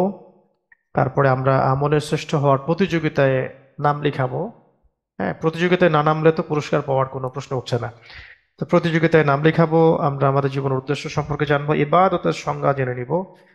তারপরে আমরা জেনে নিব যে এই দশকের নেক আমলের চাইতে কোনো নেক আমল আল্লাহর কাছে অধিক পছন্দের নয়, এমনকি আল্লাহর পথে জিহাদও নয়। তবে সেই ব্যক্তির কথা ভিন্ন যে ব্যক্তি শহীদ হয়ে গেছে। ঠিক আছে? তো এই দশকে আমরা কোন কোন বিষয়গুলোর দিকে বেশি ফোকাস করব? আগে নিয়াত বিশুদ্ধ রাখবো, লৌকিকতা পরিহার করব, আমল কবুলের শর্ত 3টা মাথায় রাখবো: আল্লাহ সন্তুষ্টির জন্য হওয়া, রাসূলের তরিকায় হওয়া, কোনো প্রকার হারাম রিজিক আমার খাদ্য পানীয়র মধ্যে না আসা, রিজিকের মধ্যে না আসা। সর্বোচ্চ অগ্রাধিকার দিব আহ, প্রথমত 5 ওয়াক্ত সালাতকে। 5 ওয়াক্ত সালাতের জন্যই আমাকে একটু আর্লি ঘুমাতে হবে এবং আর্লি তাহাজ্জুদে ওঠার চেষ্টা করতে হবে, কারণ এই দশকে আমি তাহাজ্জুদকে আঁকড়ে ধরার চেষ্টা করবো ইনশাআল্লাহ। এবং এইটা শুধু এই দশকের ট্রেনিং নয়, আমরা 10 দিন একটা ট্রেনিং প্রসেসে আছি যাতে আমরা সারা বছর সারা মাস এভাবেই চলতে পারি। ঠিক আছে? এভাবে এভাবে না চলে অ্যাটলিস্ট এর 60% 70% আমাদের আমলে থাকে, ছুটে না যায় একেবারেই, যেন 20%-এ নেমে না আসে। ঠিক আছে? তো তাহাজ্জুদ গোজার হওয়ার চেষ্টা করা, ফিকির করা এবং সর্বোচ্চ চেষ্টা করা। তারপরে তাহাজ্জুদের ওয়াক্তে বেশি বেশি দোয়া করা, নফল পড়া। একটা কথা বলতে ভুলে গিয়েছিলাম যে অনেকের কাজা নামাজ থাকে, আছে সবারই কিছু না কিছু, হয়তো সেই কাজা নামাজগুলোকে হিসেব করে আদায় করার জন্য উত্তম একটা সময় হলো তাহাজ্জুদের ওয়াক্ত। এই সময় আমরা কাজা নামাজগুলো হিসেব করে আদায় করতে পারি। ঠিক আছে? আল্লাহ পাক তৌফিক দান করুন। তারপরে 5 ওয়াক্ত নামাজ জামাতে পড়ার চেষ্টা করা। নামাজের ক্ষেত্রে আমরা অগ্রাধিকার দেব জামাতকে, সুন্দর অজুকে, হ্যাঁ, সুন্দর পোশাককে, প্রস্তুতিকে, প্রথম কাতারকে, তাকবীরে উলাকে। নামাজের পরে জিকির আজগারগুলো ঠিকঠাক মতো করবো ইনশাআল্লাহ। এরপরে ইশরাকের সলাত, সলাতুল দুহা, আওয়াবিন, এছাড়া সলাতুল যেটা হাজত একটা নামাজ আছে, প্রয়োজনের নামাজ। এরপরে তাহিয়াতুল উজু এবং তাহিয়াতুল মসজিদ, এই নামাজগুলোকেও গুরুত্ব দিব ইনশাআল্লাহ। এছাড়া দৈনিক 12 রাকাত নফল আদায় করার চেষ্টা করব এবং 3 রাকাত বেতর পড়ার চেষ্টা করব। বেতর নামাজ কাজা হলেও আদায় করতে হবে, এটা ওয়াজিব। যদি প্রথম রাত্রে আম, না পড়ে শেষ রাত্রে পড়বো বলে আমি দৃঢ় প্রত্যয়ী থাকি, উঠতে পারি, তাহলে শেষ রাত্রে পড়া উত্তম, না হলে প্রথম রাত্রে আদায় করে উত্তম। তারপরে দিনের বেলা রোজা রাখবো ইনশাআল্লাহ। আর রোজা রাখার ব্যাপারে যেটা বললাম যে রোজা রেখে আমরা কোনো প্রকার গর্হিত অশ্লীল কাজ করতে পারবো না, হারাম কাজ ত্যাগ করতে হবে, ছাড়তে হবে। কারণ একটু আগে আমি বললাম যে অনেক অনেক ওলামায়ে কেরাম বলেছেন যে আমল করতে না পারলেও গুনাহ করো না। আবার বলেছেন যে তোমরা আল্লাহর মাসিয়াতকে ভয় করো, স্পেশালি ওই দিনগুলোতে ভয় করো যখন আল্লাহ পাকের রহমত বর্ষিত হচ্ছে। তো 9 দিন রোজা রাখবো ইনশাআল্লাহ, আল্লাহ পাক তৌফিক দান করেন। এর মধ্যে স্পেশালি আরাফার দিনের রোজা আমরা সংশয় দূর করার জন্য বলেছি 8 তারিখও রাখবো, 9 তারিখও রাখবো ইনশাআল্লাহ। এবং আরাফার দিনে বেশি বেশি দোয়া করা এবং রোজা রাখা অবস্থায় সবসময় দোয়া করতে থাকা, দোয়া কবুলের জায়গাগুলো খুঁজে খুঁজে বের করে স্থান কাল পাত্র ভেদে আমরা ব্যক্তি, পরিবার, উম্মাহ সবার জন্য দোয়া করবো ইনশাআল্লাহ। আরাফার দিনে একটা জিকির আমি বলেছিলাম, সেটা হলো লা ইলাহা ইল্লাল্লাহু ওয়াহদাহু লা শারীকা লাহ, লাহুল মুলকু ওয়া লাহুল হামদু ওয়া হুয়া আলা কুল্লি শাইইন কাদির। এটা বেশি বেশি পড়া। এছাড়াও এটা দৈনন্দিন যে কোনো সময় পড়া যায়। আর এখন থেকে আমরা তাকবীর দিব, আল্লাহু আকবার, লা ইলাহা ইল্লাল্লাহ, আল্লাহু আকবার ওয়ালিল্লাহিল হামদ। এর পাশাপাশি দৈনিক কমপক্ষে 1 ঘন্টা করে কোরআন তেলাওয়াত করা বা মাসনুন সূরাগুলো অন্তত পড়া, কমপক্ষে ডেইলি সূরা ইয়াসিন, রাতে সূরা মুলক, ওয়াকিয়া এগুলো তেলাওয়াত করা। তারপরে সকাল সন্ধ্যার মাসনুন আমলগুলোর প্রতি যত্নবান হওয়া। হিসনুল মুসলিম, কিতাবুদ দোয়া, হিসনে হাসিন বইগুলো কিনে আমরা সকাল এবং সন্ধ্যার দোয়াগুলো মুখস্থ করে নিব, বা বই দেখে দেখেও পড়তে পারি। মুনাজাতে মাকবুল একটা বই আছে, এটা দেখে দেখে আমরা কিন্তু সুন্দর দৈনন্দিন ওজিফাগুলো আদায় করতে পারি। এর পাশাপাশি যে তাসবিহ তাহলিল গুলো আছে, সুবহানাল্লাহ, আলহামদুলিল্লাহ, ওয়া লা ইলাহা ইল্লাল্লাহ, আল্লাহু আকবার, লা হাওলা ওয়া লা কুওয়াতা ইল্লা বিল্লাহ, আস্তাগফিরুল্লাহ ওয়া আতুবু ইলাইহি, হ্যাঁ, এগুলো আমরা নিয়মিত চর্চা করতে থাকা। দরুদ শরীফ বেশি বেশি করে পড়তে থাকা, দোয়া ইউনুস বেশি বেশি পড়তে থাকা, ইস্তেগফার বেশি বেশি পড়তে থাকা। হ্যাঁ, দরুদের মধ্যে সবচেয়ে ছোট একটা দরুদ পড়তে পারি, আল্লাহুম্মা সাল্লি ওয়া সাল্লিম আলা নবিয়িনা মুহাম্মদ, আল্লাহুম্মা সাল্লি ওয়া সাল্লিম আলা নবিয়িনা মুহাম্মদ। ঠিক আছে, সংখ্যা নির্ধারণ না করে আপনি চাইলে 10, 20, 30, 40, 100, 1000 পর্যন্ত পড়তে পারেন, কোনো সমস্যা নেই ইনশাআল্লাহ তাআলা। বেশি বেশি তওবা ইস্তেগফার করা, প্রত্যেকটা কাজ সুন্নাহ তরিকা মতো করার চেষ্টা করা, সামর্থ্য হলে হজ উমরা সম্পাদন করা, কোরবানির পশুর ব্যাপারে যে আমলগুলো সেগুলো করা, ঈদের দিনের আমলগুলো যত্নবান হওয়া, স্পেশালি কোরবানির আমলগুলোর ব্যাপারে যত্নবান হওয়া, এবং কোনো আমলে যেন আমাদের লৌকিকতা না আসে, আল্লাহ পাকের সন্তুষ্টি ছাড়া অন্য কোনো উদ্দেশ্য না আসে, এটার দিকে সর্বোচ্চ খেয়াল রাখা। এইভাবে আল্লাহ রাব্বুল আলামিন যেন আমাদেরকে এই দশকটাকে কাটানোর তৌফিক দান করেন, আমিন। আর এটার পাশাপাশি আল্লাহ পাকের সমস্ত নিষেধ মাসিয়াত, স্পেশালি কবিরা গুনাহগুলো, হ্যাঁ, যেমন বেনামাজি থাকা, শিরক করা, বেদাত করা, বেপর্দায় চলা, হ্যাঁ, তারপরে মানে হারাম সম্পর্ক, জিনা, হারাম কিছু দেখা, তারপরে হারাম কিছু শোনা, গীবত, তহমত, মাদক, হ্যাঁ, মিউজিক, সময়ের অযথা অপচয়, ঠিক আছে, সুদ, ঘুষ, দুর্নীতি, যা যা আছে, অন্যের হক নষ্ট করা, এরকম যত হারাম আছে, হারাম এবং কাবিরা গুনাহগুলো থেকে বেঁচে থাকতে হবে। এটা হচ্ছে বড় চ্যালেঞ্জ। শুধু আমল করলেই হবে না, বরং একই সাথে এই নিষেধগুলো থেকে আমাদেরকে দূরে থাকতে হবে। আল্লাহ পাক আমাদের সবাইকে কথাগুলো বোঝার এবং আমল করার তৌফিক দান করেন, আমিন। আমরা আমাদের সেশনের একদম শেষের দিকে চলে আসছি। আমরা সংক্ষিপ্ত করে সবার জন্য দোয়া করতেছি যে আল্লাহ রাব্বুল আলামিন যেন আমাদের সবাইকেই সুস্থতার সাথে যুলহিজ্জার এই দশকটাকে কাজে লাগানোর তৌফিক দান করেন। যে আমলগুলো আজকে আলোচিত হয়েছে, আল্লাহ পাক বক্তা, শ্রোতা সবাইকেই আহ আমলগুলোর উপর দৃঢ় থাকার তৌফিক দান করেন, ধারাবাহিকভাবে আমলগুলো সম্পাদনের তৌফিক দান করেন, এবং যদি ভুল ত্রুটি হয়ে যায় আল্লাহ যেন মাফ করে দেন, এবং আল্লাহ পাক আমাদের সবাইকে যেন হজ করার তৌফিক নসিব করেন, বারবার ওমরা করার তৌফিক নসিব করেন, আল্লাহর ঘরের জিয়ারত আমাদেরকে বেহিসাব জিয়ারত নসিব করেন। হ্যাঁ, আল্লাহ পাক যেন আমাদের সবাইকে রোজা রাখার মতো রাখার তৌফিক দান করেন, আরাফার সওম রেখে 2 বছরের গুনাহ মাফ করানোর তৌফিক দান করেন, উত্তম ভাবে কুরবানি করার তৌফিক দান করেন, এবং আল্লাহ পাক যেন আমাদের কে তাদের অন্তর্ভুক্ত করেন যাদের জন্য নেক হায়াতকে সুস্থতার সাথে লম্বা করা হয়েছে এবং নেক আমলকে বহুগুণ বৃদ্ধি করা হয়েছে। আজকে আমরা এখানে শেষ করছি। আপনাদের মধ্যে যাদের কোনো প্রশ্ন আছে এই টপিকের উপরে, অন দ্য টপিক, তারা হ্যান্ড রাইজ করবেন। সবাইকে চান্স দেওয়া হয়তো আমাদের পক্ষে সম্ভব হবে না, আমরা ইলেক্টেড কয়েকজনকে চান্স দেওয়ার চেষ্টা করছি। আমরা সবাই একটা বৈঠক ভঙ্গের দোয়া পড়ব, সুবহানাকা আল্লাহুম্মা ওয়া বিহামদিকা আশহাদু আল লা ইলাহা ইল্লা আনতা আস্তাগফিরুকা ওয়া আতুবু ইলাইক ওয়া সুবহানা রাব্বিকা রাব্বিল ইজ্জাতি আম্মা ইয়াসিফুন ওয়া সালামুন আলাল মুরসালিন ওয়ালহামদুলিল্লাহি রাব্বিল আলামিন বিরহমাতিকা ইয়া আরহামার রাহিমিন। আসসালামু আলাইকুম ওয়া রাহমাতুল্লাহি ওয়া বারাকাতুহু।